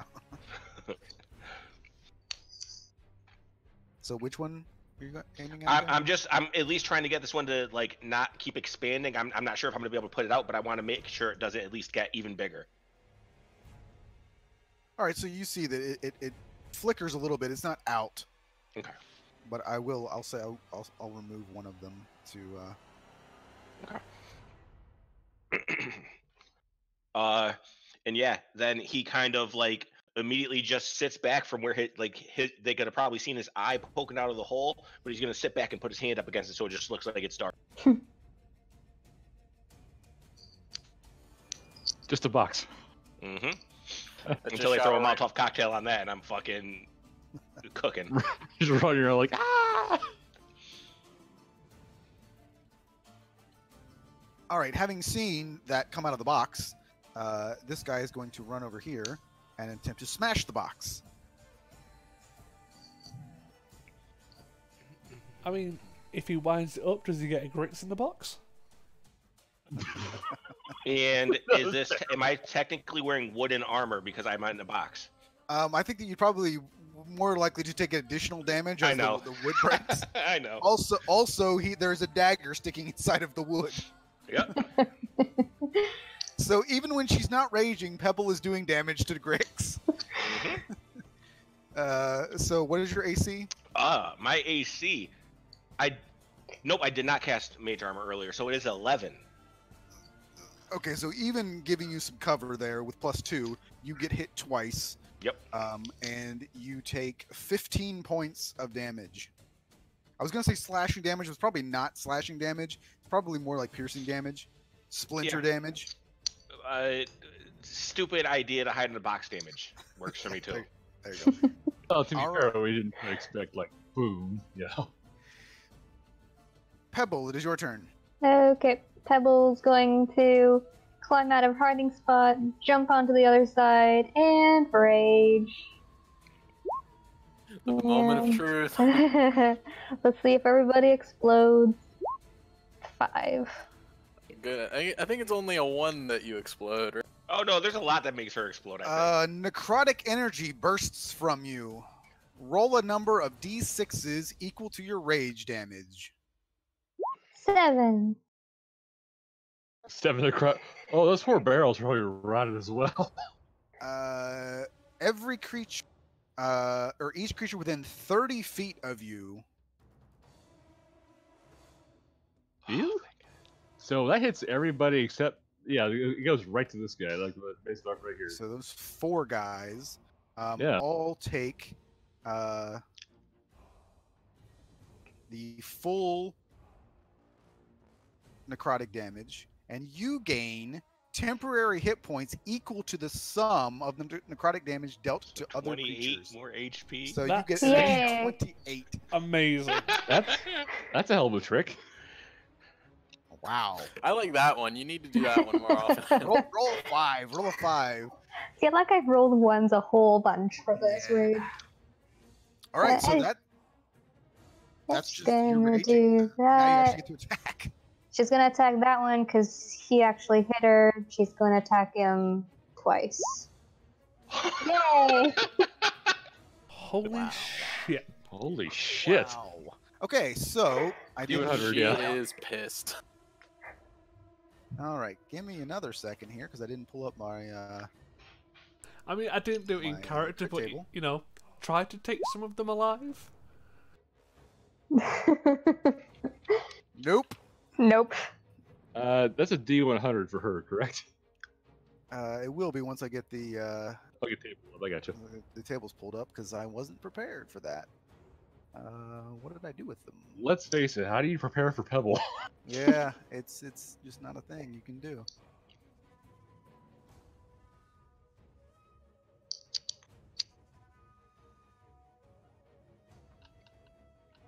There it is.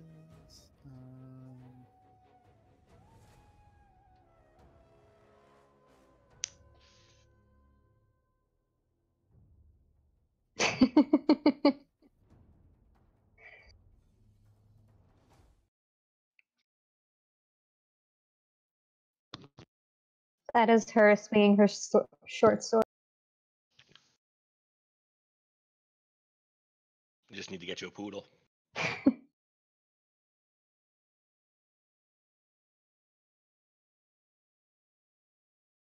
I thought Grix was the poodle. Let me get polymorph.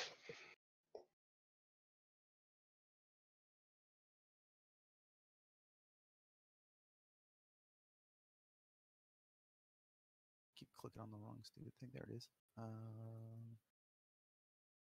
All right, so D100.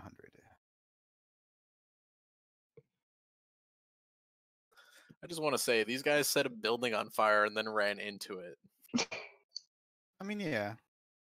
I mean, no one claimed they were the smartest bunch.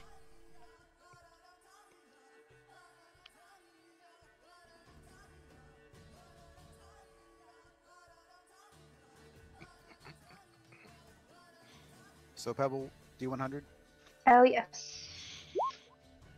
47. That's pretty good. That's probably like double damage and lose an eye.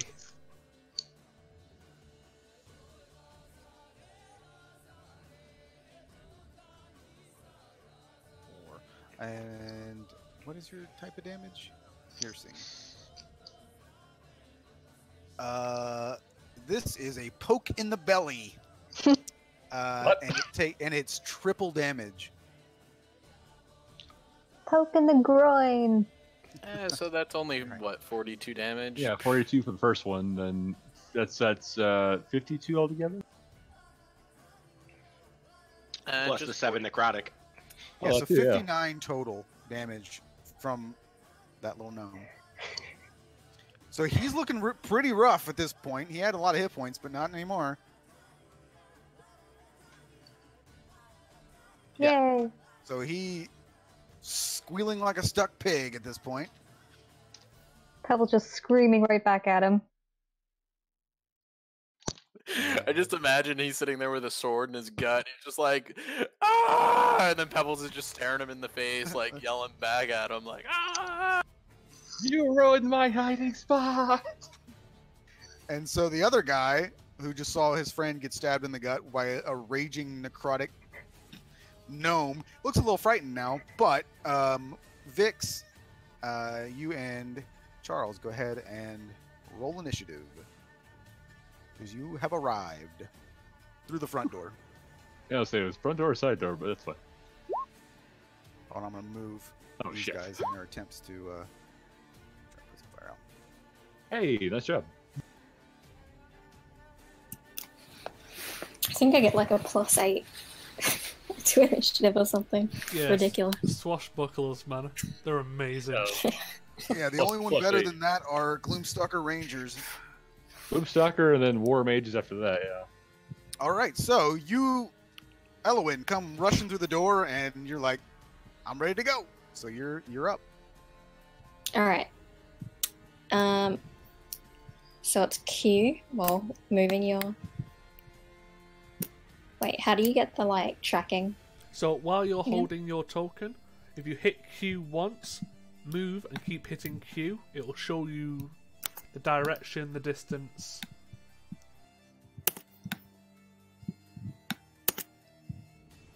Or you can Doesn't just- seem or to you- work for me. Yeah, or you can just use the Actually, it's a ruler. Yeah. yeah, you just use the roll. Yeah. Kind of give Alright. you where you be. And you can obviously dash, and as a rogue, you can probably get pretty close to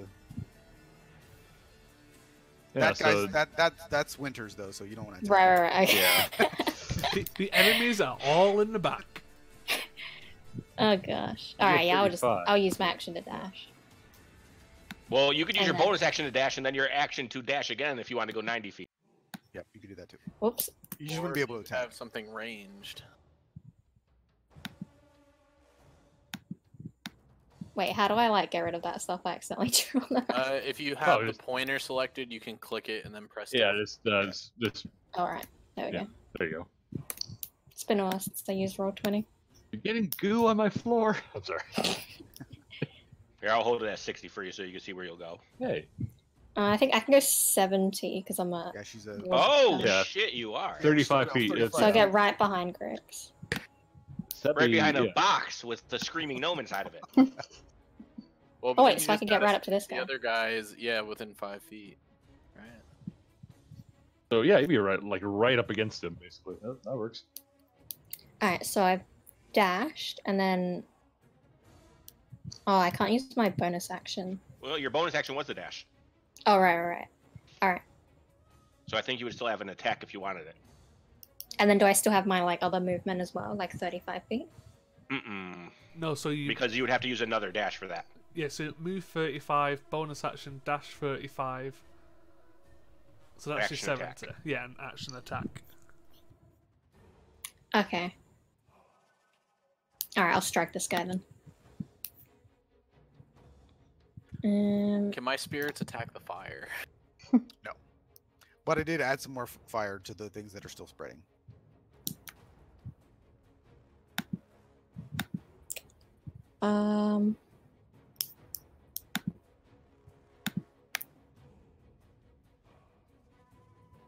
I assume that doesn't hit. 12 does not hit now. Alright, that's me. All right, it is this guy's turn. Slightly terrified of the gnome, but he will still swipe at her. Pebbles, which one up here did you hit? This one. Okay.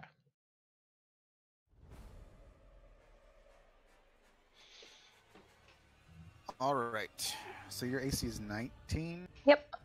All right, so he hits you once with the 22, but you're raging, so you take half damage still. I don't know whatever you.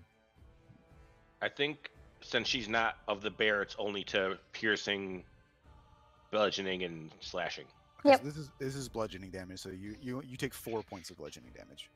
'Cause And it's that 8 comes half. out the temporary hit points. Yep. Yeah, the 28 that you got. So it's like, ooh, no big deal. All right, so it is this guy's turn now. And go ahead and make him an attack of opportunity on him. Holy shit. So this guy, having just been stuck in the gut, was going to run away. He's dead now. So how would you like to kill him as he's trying to run away from you? She would slash him at the butt. And he is toast. And he Well, poops you out are his doing balls. piercing damage, so you stab him in the face. All we Yep. hear from this side of the warehouse is, ooh, Yeah, so he's down. So Caden, it is your turn. Imagine that, you die from getting stabbed in the ass. Yeah, not a great way to go. I'm just gonna reposition myself to get more people in the area of effect. Oh, I didn't get this. I didn't roll this guy. Which one? The What you archer? did? Which one? Yeah, the archer didn't go last time. I'll roll initiative for him again. thought I had feel already like done this one also didn't go. it. You're right. They didn't, because their tokens are broken. So I'm just gonna use this guy's token again. for You the- know, Matt, you always say this about the tokens in Roll20. Maybe the problem is just you. And Yeah, honestly, put your email address in, but I really think you're the one typing that. Yeah, the operator. no, it's the I'm sure you guys have gotten it before as NADM where you get the syntax error. Mm-hmm. Yeah, and I did that when I rolled initiative because I didn't have my token selected. Yeah, I know. So when I select them, so you get this, but like the token's right there, and I selected them, and then I still click on it, and that's what you get. Yeah. So, yeah, I'm just gonna use the other token for the dead guy, and then I'm just gonna have them. I'll use that guy, and then I'll use another one of this guy for them. Yeah, Because I have their character sheets, it's just not working. favorite cleric play. Get Spirit Guardians up next turn. Dodge and Healing Word. Yeah, but I don't think we need the healing word just yet. For Oh yeah, yourself. I'm only under half. I'm fine. No, that's a good point. But you can't see me, to be fair. No, I could see you before. What's the range? 60? Oh no, but I'm literally in a box, so I don't think you could see me. Oh, I thought he smashed the box open. Oh, I mean, is it like completely broken, or am I? I mean, I thought it parts kind of just caved in on me. parts I of mean- you can probably be seen. Yeah. I mean, Daniel told Caden that, yeah, he's under a box, he's under the barrels. So it's. But, you know. I was saying it more along the lines of I didn't know if Healing Word was like an ally you can see or whatever. Or here. Considering it's a word. I mean, if it doesn't, if the spell doesn't specifically say a creature that you can see, you don't have to be able to see. Yeah. Well, but I think spells in general, you need to see your target. Nope. you do Oh not. God, no. No. Nope. That is officially from the D&D folks themselves. If it doesn't specifically say, because some spells do actually say you have to see them. So if it doesn't say you have to see them, you do not have to see them. One of my favorite spells is you don't have to see, and it's Dimension Door. Well, Yeah. you can technically see his ass sticking out of a box, so you can see him. Well, I mean, I would yeah. say you would. Yes, like a creature of your choice, you can see within range, but you have to that you can see. If the spell doesn't specifically say that you can see, you don't have to see them. Well, because I know there's like shenanigans, like people will do create water inside of a target's lungs, and it's like, well, technically you can't see that's that point in a little space. That's a little overkill. I mean, that's cool, but I don't think it's technically. Yeah, just rip their chest open first. Yeah. Anyway, so if I can, I'll cast Healing Word on him. Otherwise, I'll do something else. And I'm gonna position myself to try to get these three in range of the Spirit Guardians, and then dodge. Yeah, I mean, healing words. The description of the spell specifically says it's what Daniel typed. You have to see it. Yeah. Oh, so I can't see him where he's at. Okay.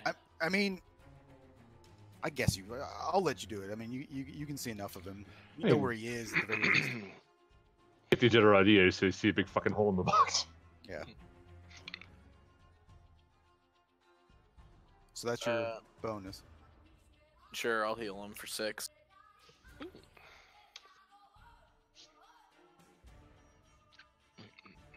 And then the other two have to make Wisdom saving throws. On their turn. Technically, it is the start. When it's not when you cast it or anything. It's like at the start of their turn they'll do it. Okay. Like, I'm currently playing a cleric in a different campaign. It's very specific on when you can hit them with it. I think clerics might be some of the most like, where they have the most details for like abilities in the game out of most like very classes. complicated stuff that you have to worry about.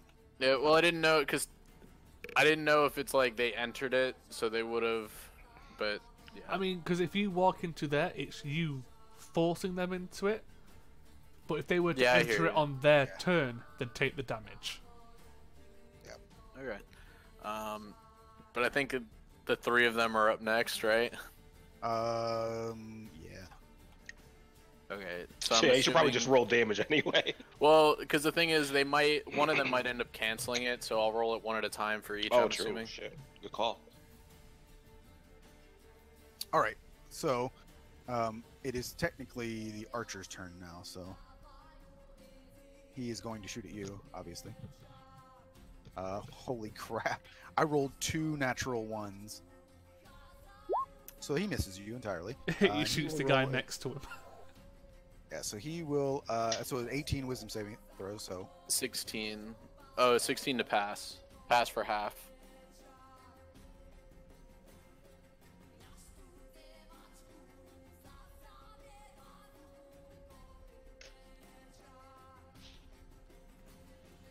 was originally an 8, right? Huh? I don't know, like for the damage. No, it refreshes each round. All right, so then you roll it for him. I did a 16, so I rolled a 16 for Oh, damage. you're just rolling the damage. I got you. Yeah.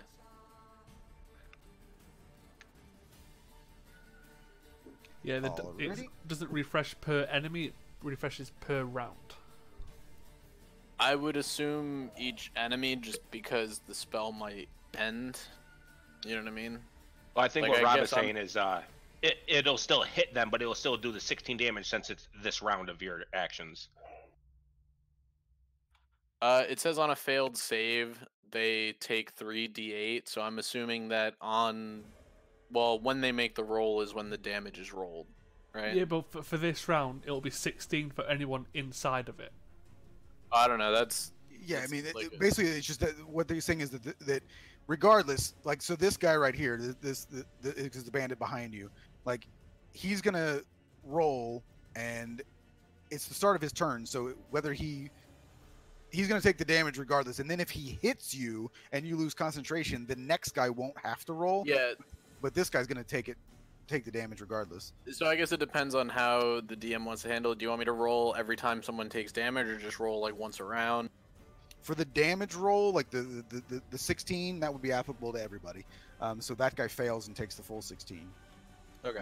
But then he will attempt to swipe at you. That's a 22 and a 16. With disadvantage? Why does he have disadvantage? Dodge I'm action. dodging. Yeah, bonus Alright, so actions is yeah. I would take that. forward. So it's a 16, and then I'll roll again for the second one. It's a 10, so a 16 and a 10. They miss. All right, it is this guy's turn. He also fails and takes 16 points of damage, and then he will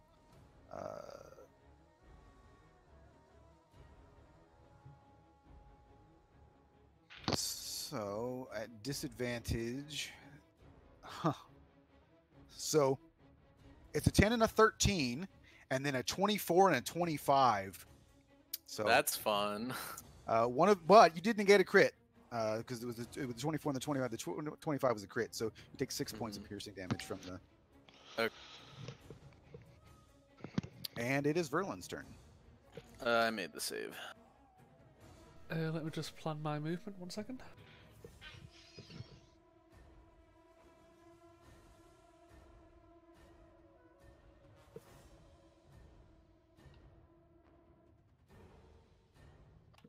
Can I heal the floorboards? I think that'd be a mending. No, not a healing word. Shh. Okay, so that's the path I'll be taking. So at the first one, I'll attempt to either use my action to put it out with the wet cloth or attack it with a wet cloth. Attack it. No, I think that an action is enough. You won't have to actually roll for it. So Then yeah, so I'll put out the first one, then move around to the second one.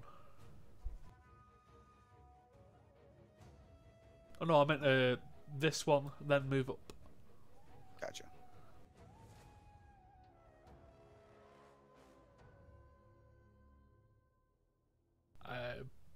Bonus action or / free action, I'll tell Daniel to head on through.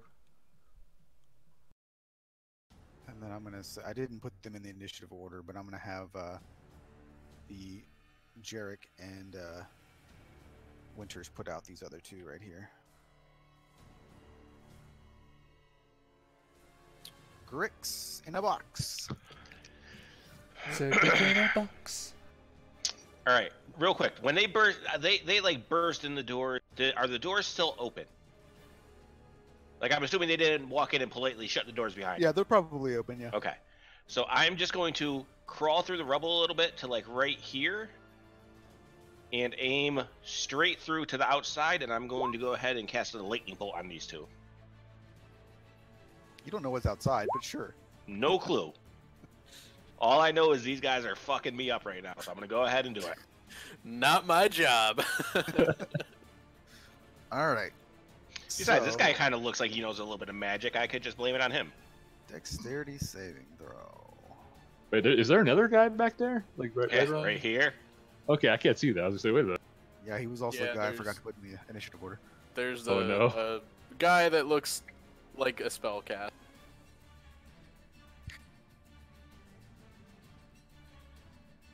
He's not. Dwarves can't cast arcane magic. Wait, what? Indeed. In this game, they cannot. No. Oh, really? Interesting. Think Dragon Age. Yeah, like Dragon Age. They can cast Holy. holy magic, but not arcane magic. It didn't come up because none of you rolled dwarves. I would have told you, but they both fail their dexterity saving throws and take 27 points of damage. This guy is looking real bad. The guy in front of you. Okay. All right. Of course, it's his turn next. I just shot him with lightning. I'm sure he'll go after her instead of me. Probably, sure. No, he Yeah. won't. So he will attempt to attack you with a scimitar. That's a 21 and an 18. I'm gonna go ahead and I'm gonna take both because I forgot I don't have mage armor. Go ahead. All right. So it is 16 points of slashing damage. Yeah. No matter Well, how I bad guess he looks, healing Grix you- looks worst. Healing you was the correct call there. Yeah, that healing word might have saved your ass. Without your 6 points, I'd be down right now. I think Grix wants to crawl into the fetal position. Doesn't Grix- Pebble has 400 hit points right now. Daniel, it is your turn. He's gonna come in, like arms wide, pistol in his hand. He goes, "You guys know how to throw one hell of a party, but you couldn't have waited until we got here first." And he's going to be right about here. Yeah, I think back a little bit. Back a little bit. Yeah, with no grid, I'm not gonna make you guys be super precise. It's fine. No, it's still viable. I'm gonna shoot the hell out of this guy. Come in, just there you go. Hang on. 15 hit for the first one. That just hits. Yeah. Okay. Okay. There's 2 shots on him. I'm not gonna do action surge. I'll wait on that.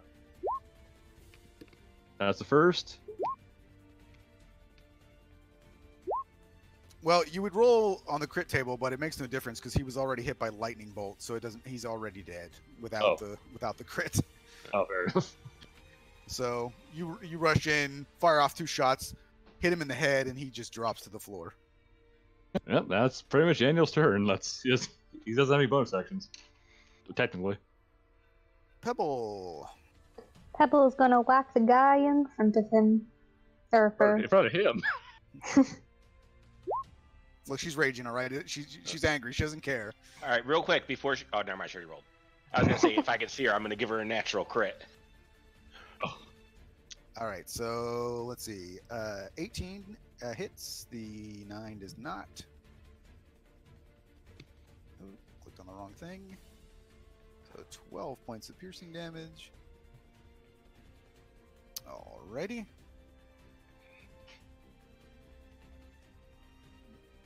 And that is all.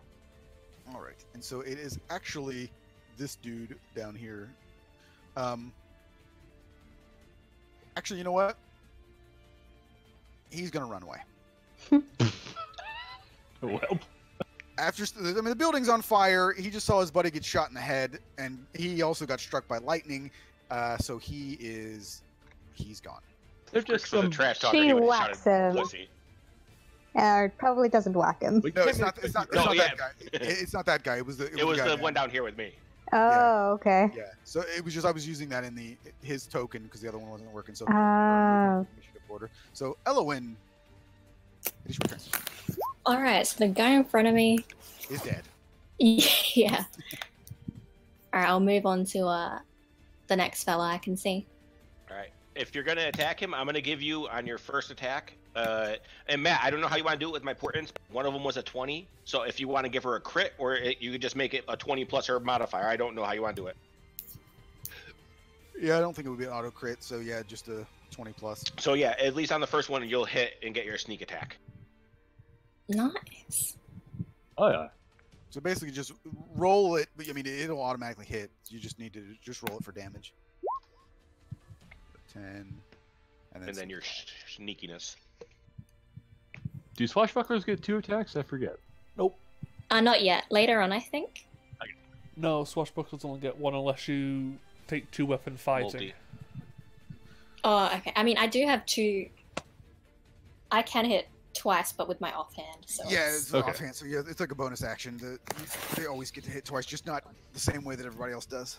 Yeah, so it'd be like a punch, basically a punch in the face for offhand or something. You know? Yep. So 10 points piercing damage and then sneak attack. and then 3d6, right? Mm-hmm.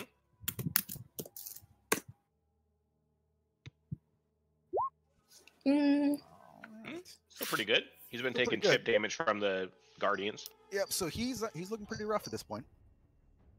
and Still then fine. I'm gonna strike with my offhand. All right, so he's looking even more rough now. He is pretty bloodied at this point. Why does the music keep stopping? It hasn't stopped for me once. Except right now it just did when I said Yeah, that. because I stopped it. Okay, I thought I was just the luckiest person in the world. Is the guy in front of Pebbles still going? Yes. It looks like he was removed from the initiative. No, No, that, that was it was the well, other guy. It was Yeah, the he's other guy, still but it was the going. same token, so he was actually it removed both of them, unfortunately, because roll 20. Yeah. So I think he went on after Elowen. Yeah, I think he had 21. Put him back in there. Well, I actually rolled a 20. I was gonna adjust the number, but don't really need Works to. just as well. Works just as well.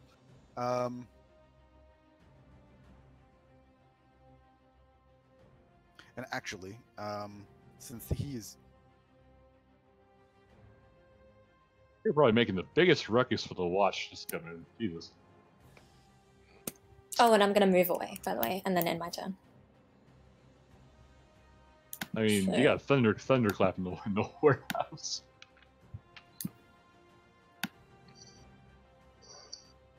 Get to actually, go. let me double check. Okay, so I need to do something real quick here.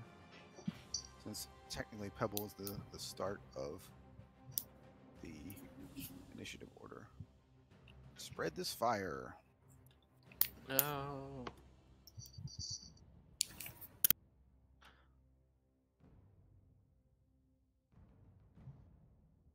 Pebbles being surrounded.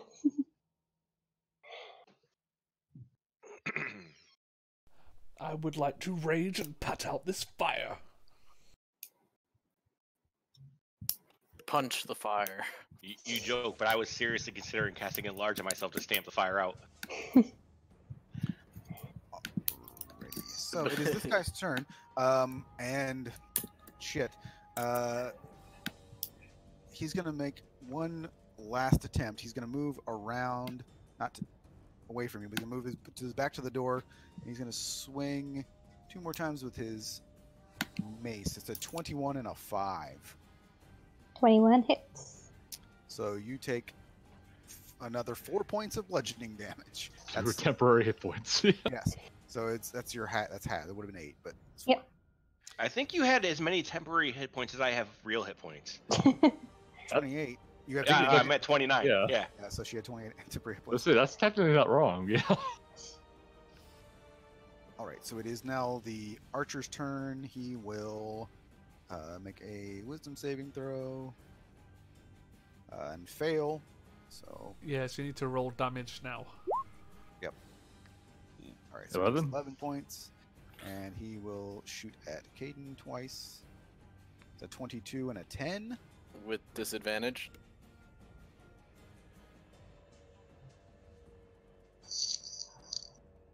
So it's a 10 on the first one, and it is a 17 on the second one.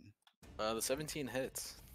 All right, Oof. so Right? They have to hit or exceed the AC. yeah. Yeah. So you take 8 points of piercing damage. Still good on the cons. You are a concentration master, and it is your turn.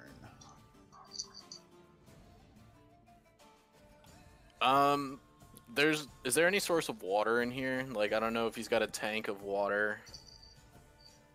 or some sort of fire suppression, right? He doesn't have any specific like things set up for fire suppression. You would maybe guess that some of these barrels might contain water, but you're not sure which.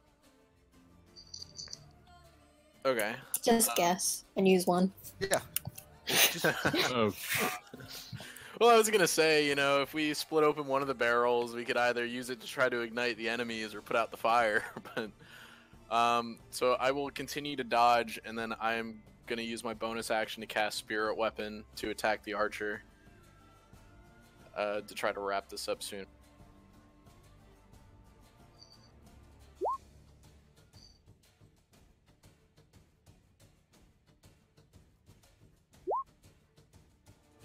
It attacks him for 20 to hit, 6 damage.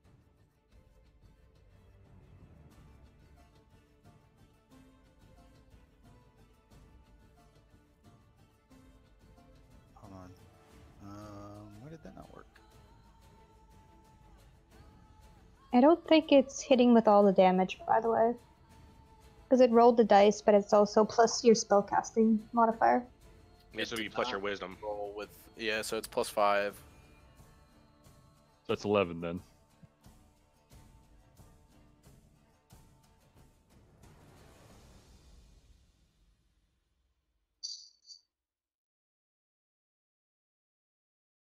Yeah, I could have sworn I changed it.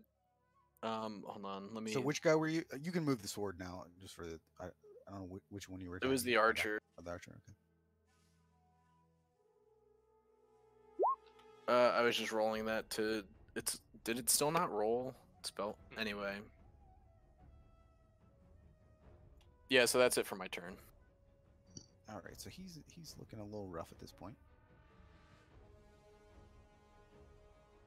So can everybody else hear the music? Because it stopped for me again. Yep. Yep. I can still hear it. All right. Well, then I'll leave it alone. I'll just sit in silence and be sad. I actually Alright. love the music too, so. Yeah, I'll just leave it. It just sucks that I can't hear it. It's annoying. There we go. So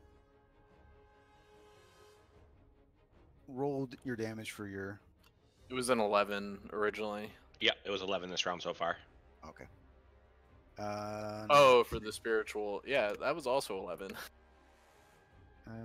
Wisdom say. All right.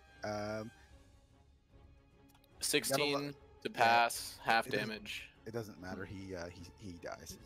Okay. Don't you love the passive deaths that your spells do? Yeah, he just gets swarmed by Karens and boats, and they just whisk away his soul. All right. So it's the next guy. He critically succeeds. I mean, that's not a thing, but I rolled a nat 20 on it. So he takes 5 points of damage. He's looking pretty rough too. And Verlin, it is your turn. I will. Wait, wouldn't that guy have an action? Oh yeah, duh. Yes. I'm like, oh yeah, he took damage. I guess his turn's over. So he will attempt to actually shoot you. So if you go down, it's Grix's fault. So with disadvantage, it's a 19 on the first one and Okay. 6 on the second. First one hits. You take 4 points of piercing damage. And I failed, so it ends. All right, finally. And then it's Verlin's turn. I can see it spreading onto the barrel, can't I? Yes, you can. Then I will step through it and attempt to put out the newest fire and keep trying to put it out. Okay. Probably taking damage. Do. The going over coals, just ow, try to put it out. I mean, if I would have drunk a different mutagen, kinda would have been perfect. Yeah. So just make a dexterity saving throw real quick for that to go through the fire. Jesus Nope. Christ. So you take it's 6 points of fire damage. Awesome. Yeah, so I'll try and put out the continually spreading bit and work back. Right, so that's 6 feet up. But with your movement, you should be able to, like, sort of. I mean, how tall are you? 6'4". Okay, so you're able to not. That's not super difficult to reach up there and grab it. Basically, I've just got an overhead swing. All right, so that will be gone. And I'm going to restart the music again since now 2 people can't hear it. Yeah, it's gone down for me, but it's not an issue. It annoys the crap out of me. Trust me, I spent many hours putting together this playlist for the. Especially now that you have to upload the music to it instead of just being able to play it. Exactly. So this is music that I downloaded and then uploaded, and it takes up a big portion of my data that I get with my Pro account too. So it's like I'm going to use it. All right. So Grix, it is your turn. Just out of curiosity, enlarge doesn't. It only enlarges the object, right? Not like if I were to enlarge my water skin, it wouldn't make more water in there, right? Correct. Okay. All right. Well, in that case, I am going to run over this way. I'm going to aim another Ray of Frost there, which I actually messed up on last time because it's supposed to be 2d8 damage instead of 1d8. But yeah, I'm going to go ahead and aim for it. Try to put this one out. And then I am going to just go in between these boxes and do my best to hide and bleed and cry in peace. Oh my. All right, that guy's dead. So Daniel, it is your turn. So keep going, Bill. You got it. I moved it up to Pebble, but Daniel, it's your turn. I'm sorry. Okay. Shoot the fire. Put it out. Actually, I'll just be alright. Let me try to. Throw your gunpowder in it; it'll go out. I'm pretty. Yeah. No. Oh god. The sad part is, I've actually had an 8 intelligence character. Somebody said that to me. He actually did it. I'll just say it doesn't matter. No, that's all right. What is he holding? Like a scimitar? Like a longsword? Like a? He was shooting a crossbow or something. Yeah, that guy's earlier. shooting a crossbow at him. He has a sword with him as well, but. All right. So if he's using the damn crossbow, okay. Disarming shot for the first one. Right into the fire. Okay. So disarming shot is 8 plus dexterity plus modifier plus proficiency. So that's 14 on a dexterity saving throw. If he fails that, he drops the crossbow and it skids 10 feet away. You might want to roll damage first. Oh, I'm sorry. I'm more concerned about getting the thing out of his hands. But okay. Yeah. I don't think he's going to be holding on to it anymore. Yeah. Well, he's probably. Oh my god. Yeah. Just for fun, go ahead and I mean, he's definitely going to drop it because he's going to. Does he even have a hand after that? Yeah. Jesus. That's why I was saying you might want to roll damage first, just to see if he needs to drop it. Believe it or not, that's the exact same roll, and it's the exact same damage type that Pebble had. So you just shot him in the gut. That's a poke in the belly. It's triple damage. He's dead. So it would have been 23 to 69. Nice. Yeah, so it's a gut shot. I mean, bullet probably blasts through his spine in the back, and he just drops to the floor. So your disarming shot works because he drops the crossbow. All right. I still have one more shot, I think. Let me do some quick. Okay, so no, that's about right, actually. So you only had 3 shots so far. So I'm gonna do action surge. Use my last attack on a reload. So I have 2 more shots, and I'm going to attempt a disarming shot again on the little bastard back here.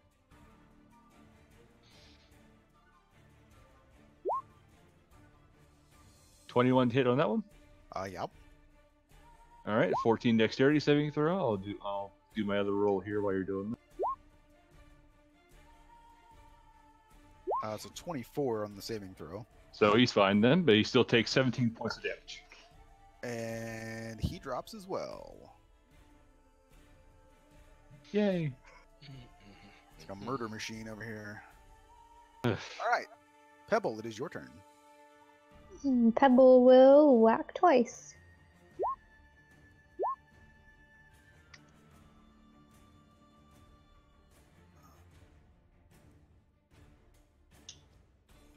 second here.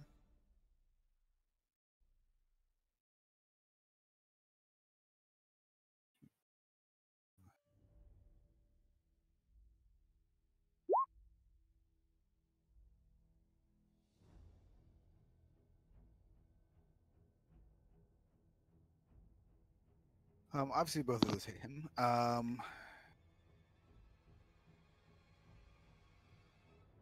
Wow. He is looking severely damaged. Kind of on the brink, you might say. Indeed. You might even say he only has 1 hit point left. Oh, God. Either way, yeah. But it's the start of your turn. So, let me see. Let's do...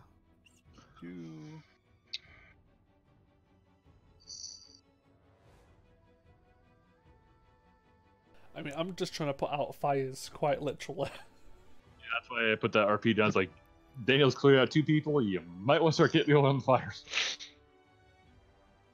You might want to start trying to stabilize these people to turn in. I mean, one's got a shot in the head, one's bleeding from the gut. I'm pretty sure they're screwed. Oh, there's others. One of them was drained by spirits. Is he still alive or is he dead? I mean, I kind of assume with NPCs, when they go down, they die. I mean, that's, to be fair, I kind of do that as well. Like, if it's like a particular NPC, I'll otherwise, do yeah. destiny throws. But Yeah, otherwise you gotta just do that non-lethal damage. All right. Yeah. So, this barrel right here explodes. People within 30 feet take 7 points of damage. That would be including you, Kaylin. Oh, thank God. This dude is dead, Hmm. and it's piercing damage. So you would take half. So you would take 3 points, Pebble. So, Still not hitting your real hit points yet, I don't think. Not at all. All right. So She's just cheering, all slightly singed. there's no Ellen, it there's is no your eyebrows. turn. There is technically only one dude still alive.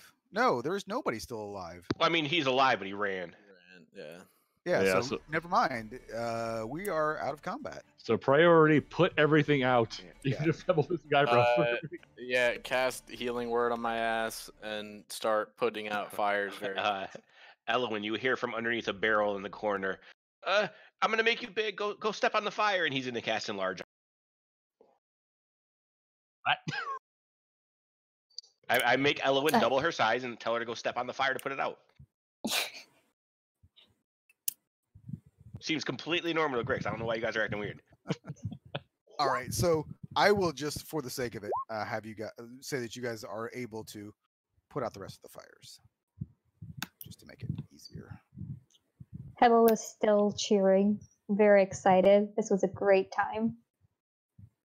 How long am I big for? About a minute. A minute. So pretty much probably long enough to stomp everything out that's yeah. up there. Danny still got his gun out. He's gonna look over to Grix as he's kind of over here. He goes, "You didn't see anybody else, did you?" Well, we ran, but everyone else who was here is gone. That was great! Grix is literally sitting in a pool of fucking blood. Once the fires are out, I do want to tend to Grix with my kit, but I also want to check the bodies for any like identifying. Yeah, I'll check the bodies. I'll help as well. Yeah, just make sure Grix is all right and nobody else is coming first. Yeah, so Dave, do you want to give me advantage then while I check the bodies? I'll give you advantage. 16.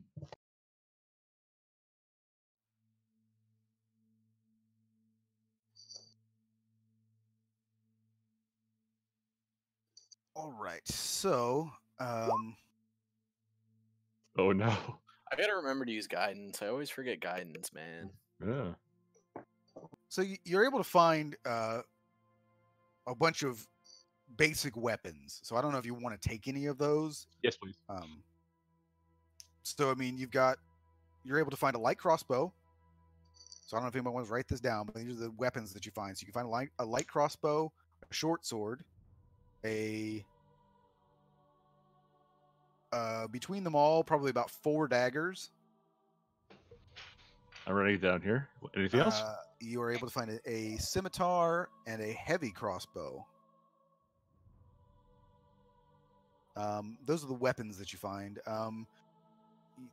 None of their armor is anything particularly special. It's like leather armor. There is one set of studded leather armor. However, it's probably ruined at this point for the. Yeah. Danny's gonna, if possible, Danny's gonna give the 4 daggers to Neville. Yeah, I think I'm more looking for identifying markers or any notes that say "Go here, burn place." Waha. You don't see anything like that.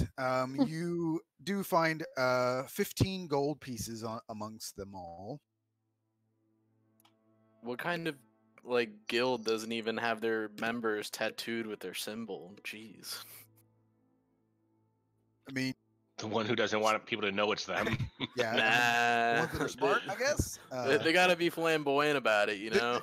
People that don't wear pins around saying, "Hey, I'm part of a guild," right? But I mean, the magpie. That's the one thing I'll give them is that they were very flamboyant about their doing. Granted, it was all a ruse, but still. So yeah, that's all that you're able to find on the bodies themselves. They don't have any. I mean, you know who they were. I mean, and first of all, like they were all dwarves too, which is further confirms who you thought they were. I'll just walk over to Jarek. Could you go get the guard, please? He doesn't say anything. He just nods and sort of heads out. I'm gonna go up to the Winters guy and just look up at him and say, "Have anything to drink?" All you'd like, and he invites everybody to sort of sit at the table, and he puts out a bunch of these bottles for everybody. His finest whiskey. Just for the record, these area here for the barrels is kind of fucked, isn't it? Because it exploded. Oh, one did. Yeah, Oh, the one of them on the top did. I mean, the other ones are probably damaged a bit, but yeah, that one is exploded. Okay, fair. I just want to check on that one. So is the whole thing gone? Because that would kind of suck for him. But all right. Yeah, he. I mean, some of those are probably damaged, so he's lost a bit. But I mean, overall, aside from some obvious fire damage, it's not like a loss on his part. But He didn't lose them. They just acquired this nice smoky flavor, right? Jesus, probably tinged with a bit of blood as well, or blood. So you can see he's distracted and obviously wants to sort of like look after his daughter. So he sort of rushes over and he opens up this little chest, and you can hear him sort of digging around, and he pulls out this like sort of heavy bag, leather bag, and as he's having you all drinking, he sort of just puts it on the table for you and moves over, drops it on the table, and then goes back to said, as I promised Quinn, just for your assistance, and then he heads back over to sort of tend to his daughter, who's obviously probably a complete mess at this point. I'll just head outside the front door waiting.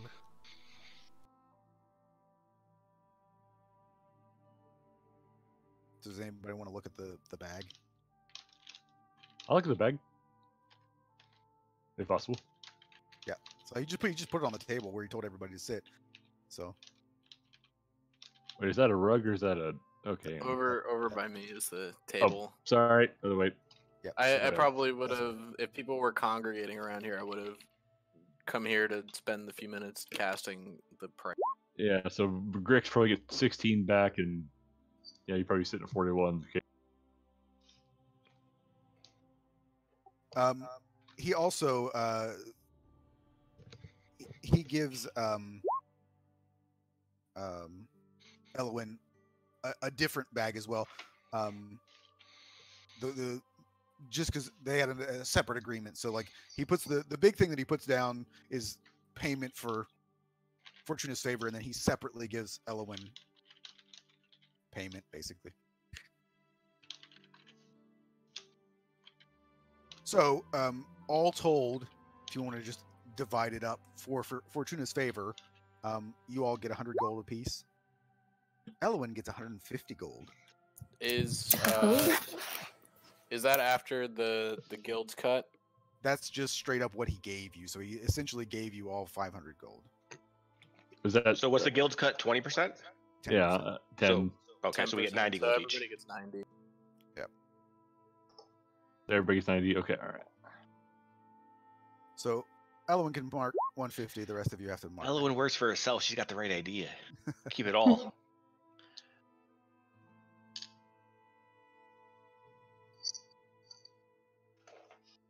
That's a lot of money to dole out for him, though. But Daniel leaned on the table, looked at Elwyn, said, "You did good. You did good."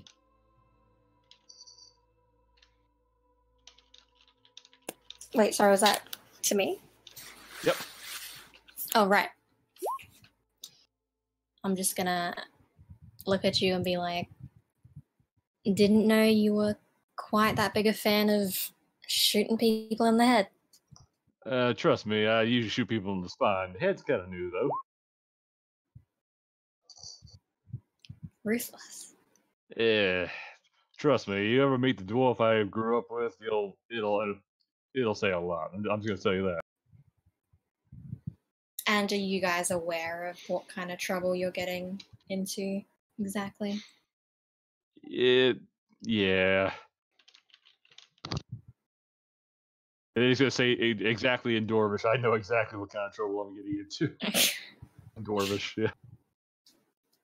I don't think I understand that, so I'll probably just nod.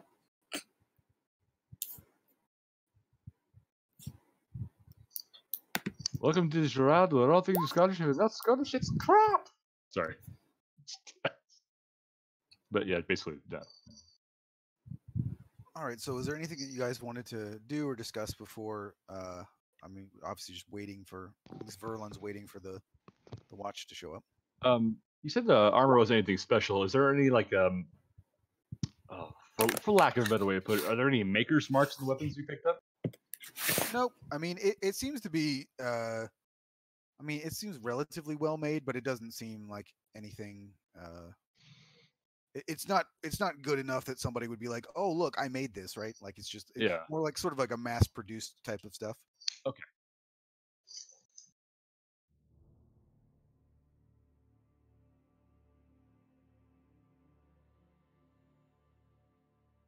Danny's gonna look between these two and said, "You two all right?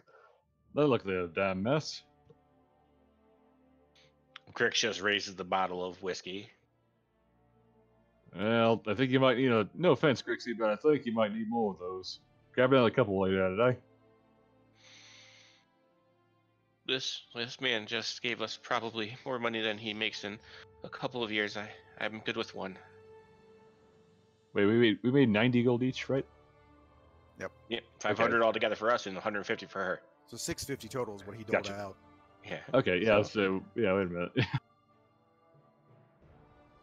I'm sure alcohol sells well around these parts. But, Plus, we're striking up a business deal with him, if I'm not mistaken. yeah. He's gonna. Yeah, sorry.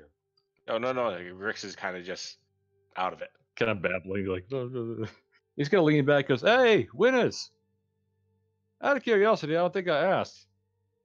How much do these barrels go for anyway? Ordinarily." He looks kind of like distracted, and he's like, "Trade secret." Oh, come on, man. And it's because I have no fucking idea. That's why. Fair enough. Okay.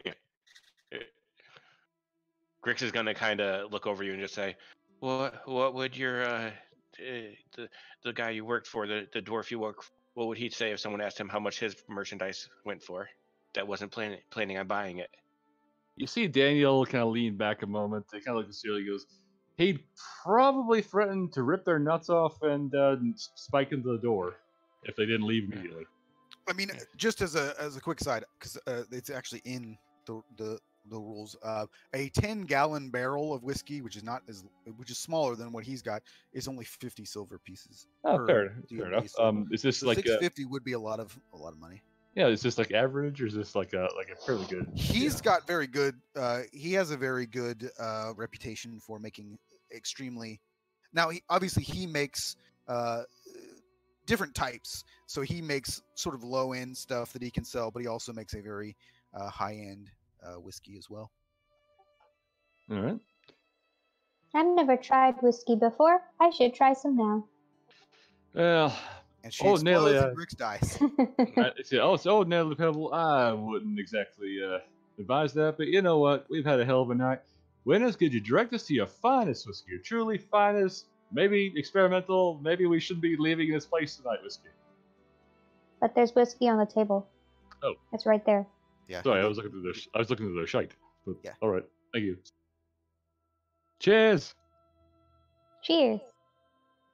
Click, click, click, click. Go. She takes a sip. She hates the taste. She spits it out. Never mind. Oh, Hops whiskey. down. Free tip to beginners with that, Pebble. You gotta. Huh? It's a free tip for the drink in there, Pebble. So come here. He's kind of beckoning her for. Hmm? Do you trust me? Maybe. All right. So here's what you want to do when you're drinking. All right. Free tip for me to use. Gonna wiggle a little bit. First time drinking, you want to pinch your nose, and you want to just keep your mouth open and just relax your throat. And he's Chris going kind of to. just like starts chuckling and he goes, "Do you really think it would be someone's first time drinking that grew up with Goliaths?" Well, I mean, it's Pebble, you know.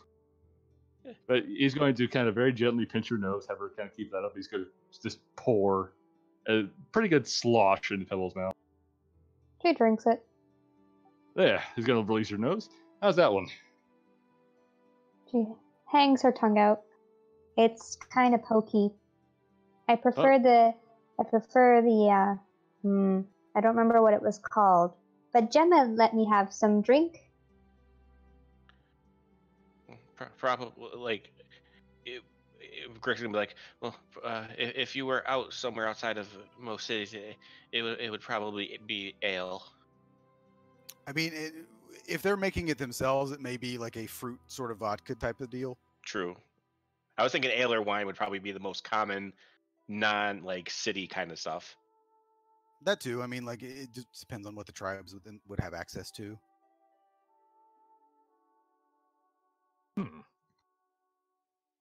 I mean, I imagine the stuff you had probably was meant for keeping wounds clean, but I guess that works. I'm gonna get up and walk over here to him and look at him and say, do you think you're safe for the night? Should we go back to our guild house, or would you like us to stay? Well, I feel like it would be pretty stupid for them to come back after that. And Jarek just went to get the guard, so if you all want to leave, you can do so. You did hire us to protect for the night, so it's your decision. I'm Well, gonna stay. He sort of says, "Well, I mean, you did protect the place. It's up to you. I mean, I certainly won't turn down the assistance, but you're not required to stay." And as he's doing it, I am going to very, very secretly, but not very secretly at all, probably drop it on the floor, give the 90 gold back in a little bag. And he's going to drop it onto the ground. He's going to make a big clink. And he's going to go, sorry. Here, this fell off the table. And he's just going to walk away very awkwardly. Oh. All right. He just he sort of smiles a little bit and nods at the back of your head because you're not looking at him. But... Mm-hmm.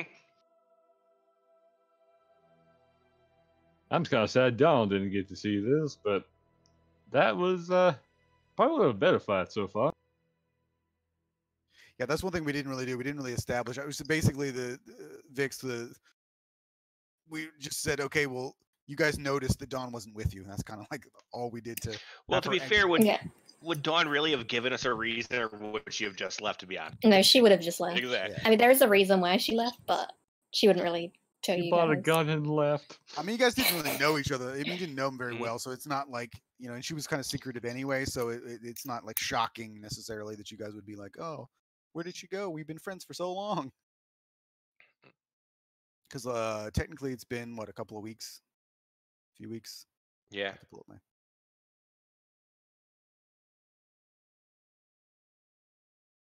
Maybe a little bit longer, 'cause we did have like a whole week of downtime once. Yeah. Yeah, it's just a hair. I can say exactly how long it's been, actually.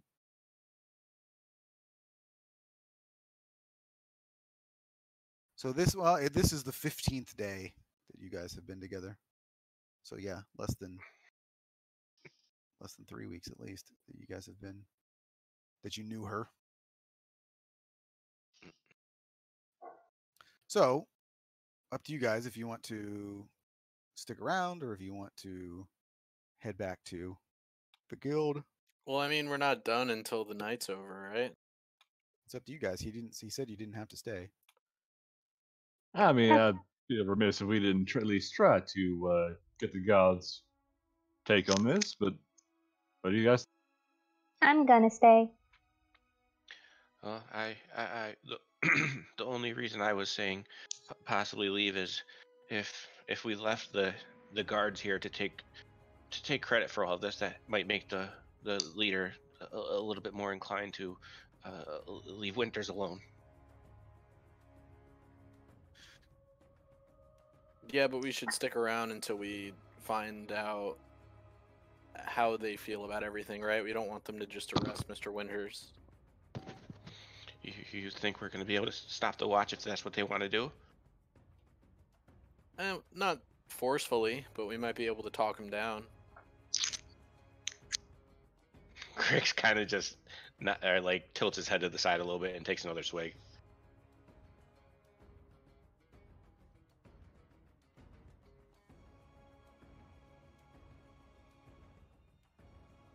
So, Griggs. Sorry, good.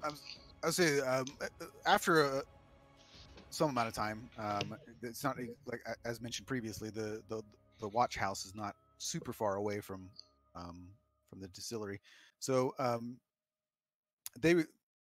Jarek returns with a few watchmen, and you see that the Verlon, since you're waiting at the door, you notice that there are a few of them, and some of them just stop, and you can see that they're specifically standing outside to themselves watch, basically take a guard post outside.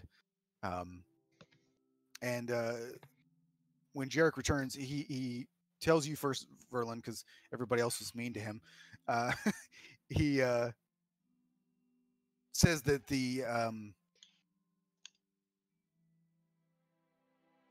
chief is now aware of the situation, and he, in fact, had even just recently heard a rumor that he was planning on investigating now about the fire brews, and whereas and some of you knew this because you went to it and ended up talking to them. So in the warehouse district, the fire brews have sort of like a very large warehouse where they do their legitimate business, because I mean they are actually brewers, and it's used as both a brewery and a warehouse to store the goods that they get from abroad, from their contacts at the door from the dwarven homeland, which is Langersfjall. So that stuff comes in via ship. They store it in that warehouse, and then they also brew some things locally. So outwardly, that is like sort of the headquarters of the fire brews. However,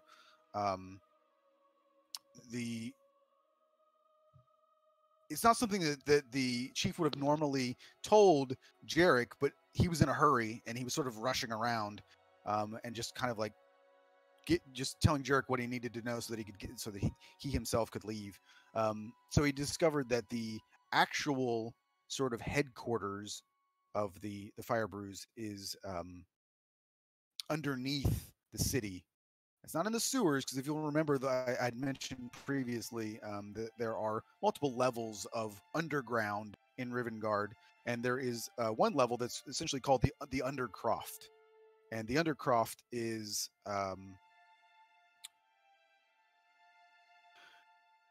almost like a sunken city in a way, where it's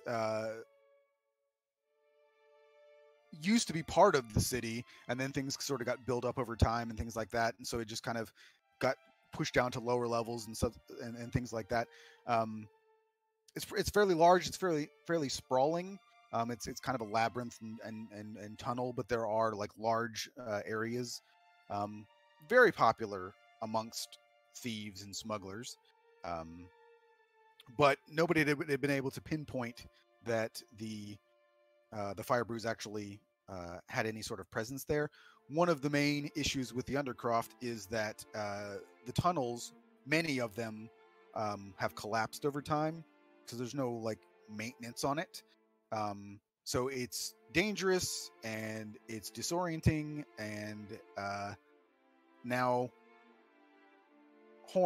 Chief Horn, seems to be running off headlong into it. So yeah, that's sort of the information that Jarek was able to provide to Verlin. Well, thank you for the information. We'll probably stay out the night to finish the job. Then we can probably inform the guards of this district that we can provide assistance in the investigation if they wish to hire our guild. The same goes to yourself. He just sort of nods and doesn't say much. He looks a bit concerned about like the evening's events, and then he just sort of like kind of pats you on the shoulder, and then he heads out. As he's leaving, like where I'm sitting, would I have been able to overhear any of that? Or Probably, yeah. right, I'll just He wasn't like, trying to be quiet, so. As Jarek is leaving, I'll just kind of shout behind him. I'll just say, if you hadn't already, please remember to tell them that one ran away and is still at large. He just kind of puts his hand up as he's walking away, kind of an acknowledgement of it.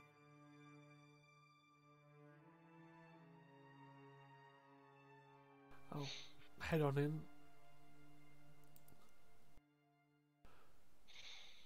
So it seems that they have an idea where the Fire Brew's actual headquarters is. It's under the city. As it stands, we'll finish out this job, and in the morning we can offer them the services of the guild. But apart from that, it's up to the city to decide how to proceed. We can burn them like they tried to burn us. I think they just tried to burn. They tried to squish Grix, but we got waste that off. We can squish them. There we go, that's better. I don't really think that this watch leader is going to want anyone to help. I think he would want the credit for himself. Well, it seems he has charged off into the Undercroft to try to deal with this himself, probably with a few men. So, if we offer our services, we may be hired to retrieve said chief. His body, at least. That's not a very safe place. He sounds stupid. I agree. No, unfortunately, he just sounds eager, which can be the same thing. I think the Marsh is quite aware of that as well. He's got that glance at Relevant. But for now, we should finish the job, and we'll head back tomorrow. Well, if the guards are outside, they'll be watching this place. Perhaps we could go back to the guild hall tonight. If you wish, but I've been paid to do a job, so I'm going to finish it, Grix. And I'll head back to the door.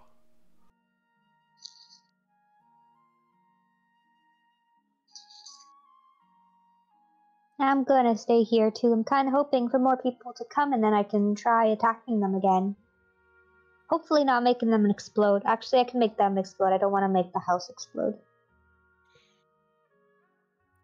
And you hear Winters go, "Thank you." You're welcome. Well, ain't we just a happy bunch? He's gonna kind of kick himself to a stand.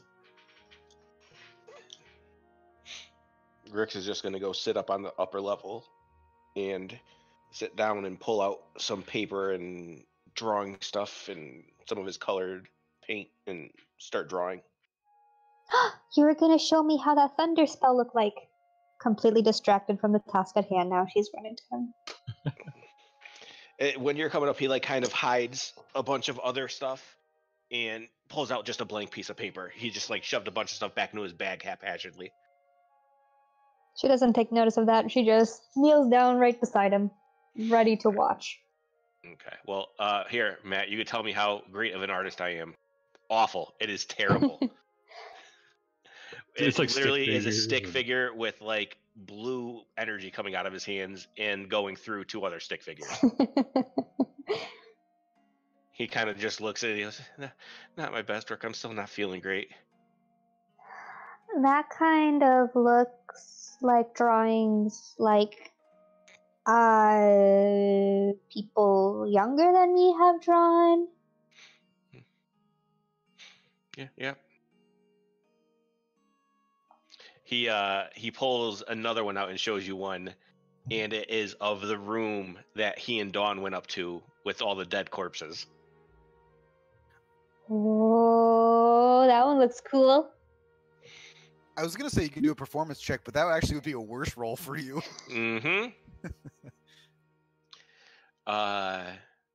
Yeah, he'll pull out another one, and it looks like a first-person view of crazy flames coming out of the back of a gnome's head, and it is from when you exploded on him in the sewers.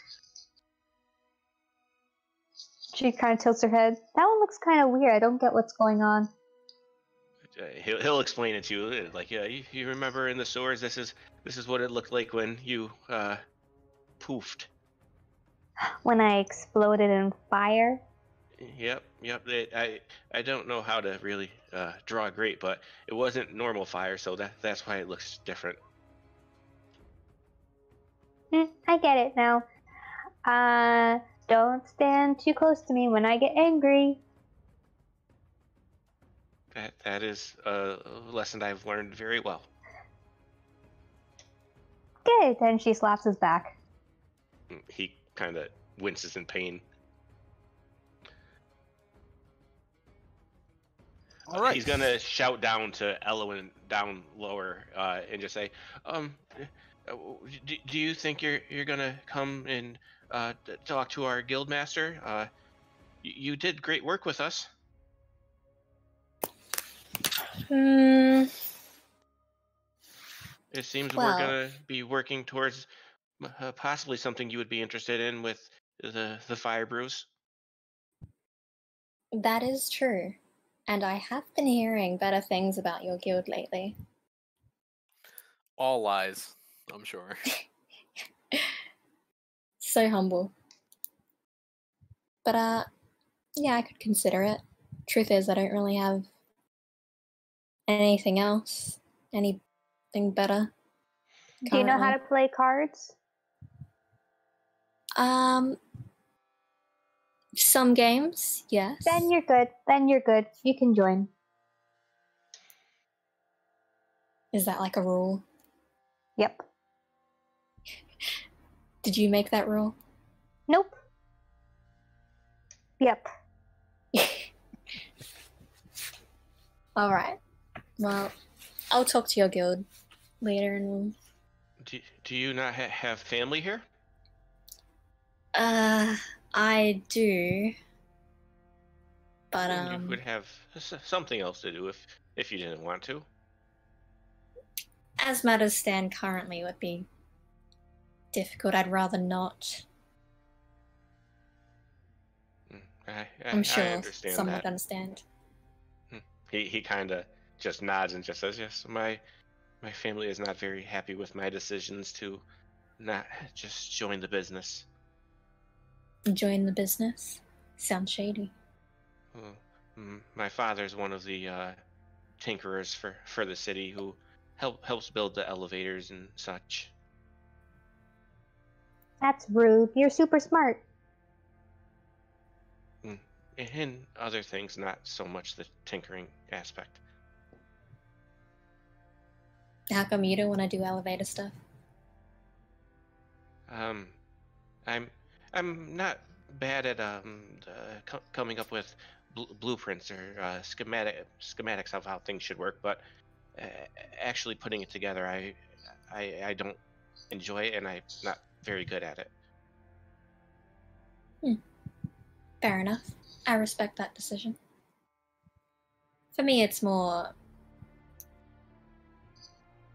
I'd rather make my own name kind of thing than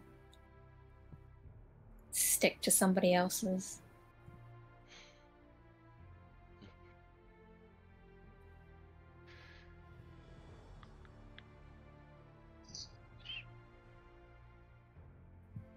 So the rest of the evening is going to go uneventful. So if there's anything else that you guys would like to discuss, you can do so. But otherwise, Daniel's snoring in the back room. That's it. there's also a couch. There's a couch over here if someone wants to sleep on it. Guard the doors. Guard the doors. I would say Pebble eventually nods off as she watches Grix. All right. So this feels like a good stopping point before the next event. So there's a few things that I want to mention though. For Pebble, because I know that she was keeping track. It's 5 more days until the circus. Oh yes. So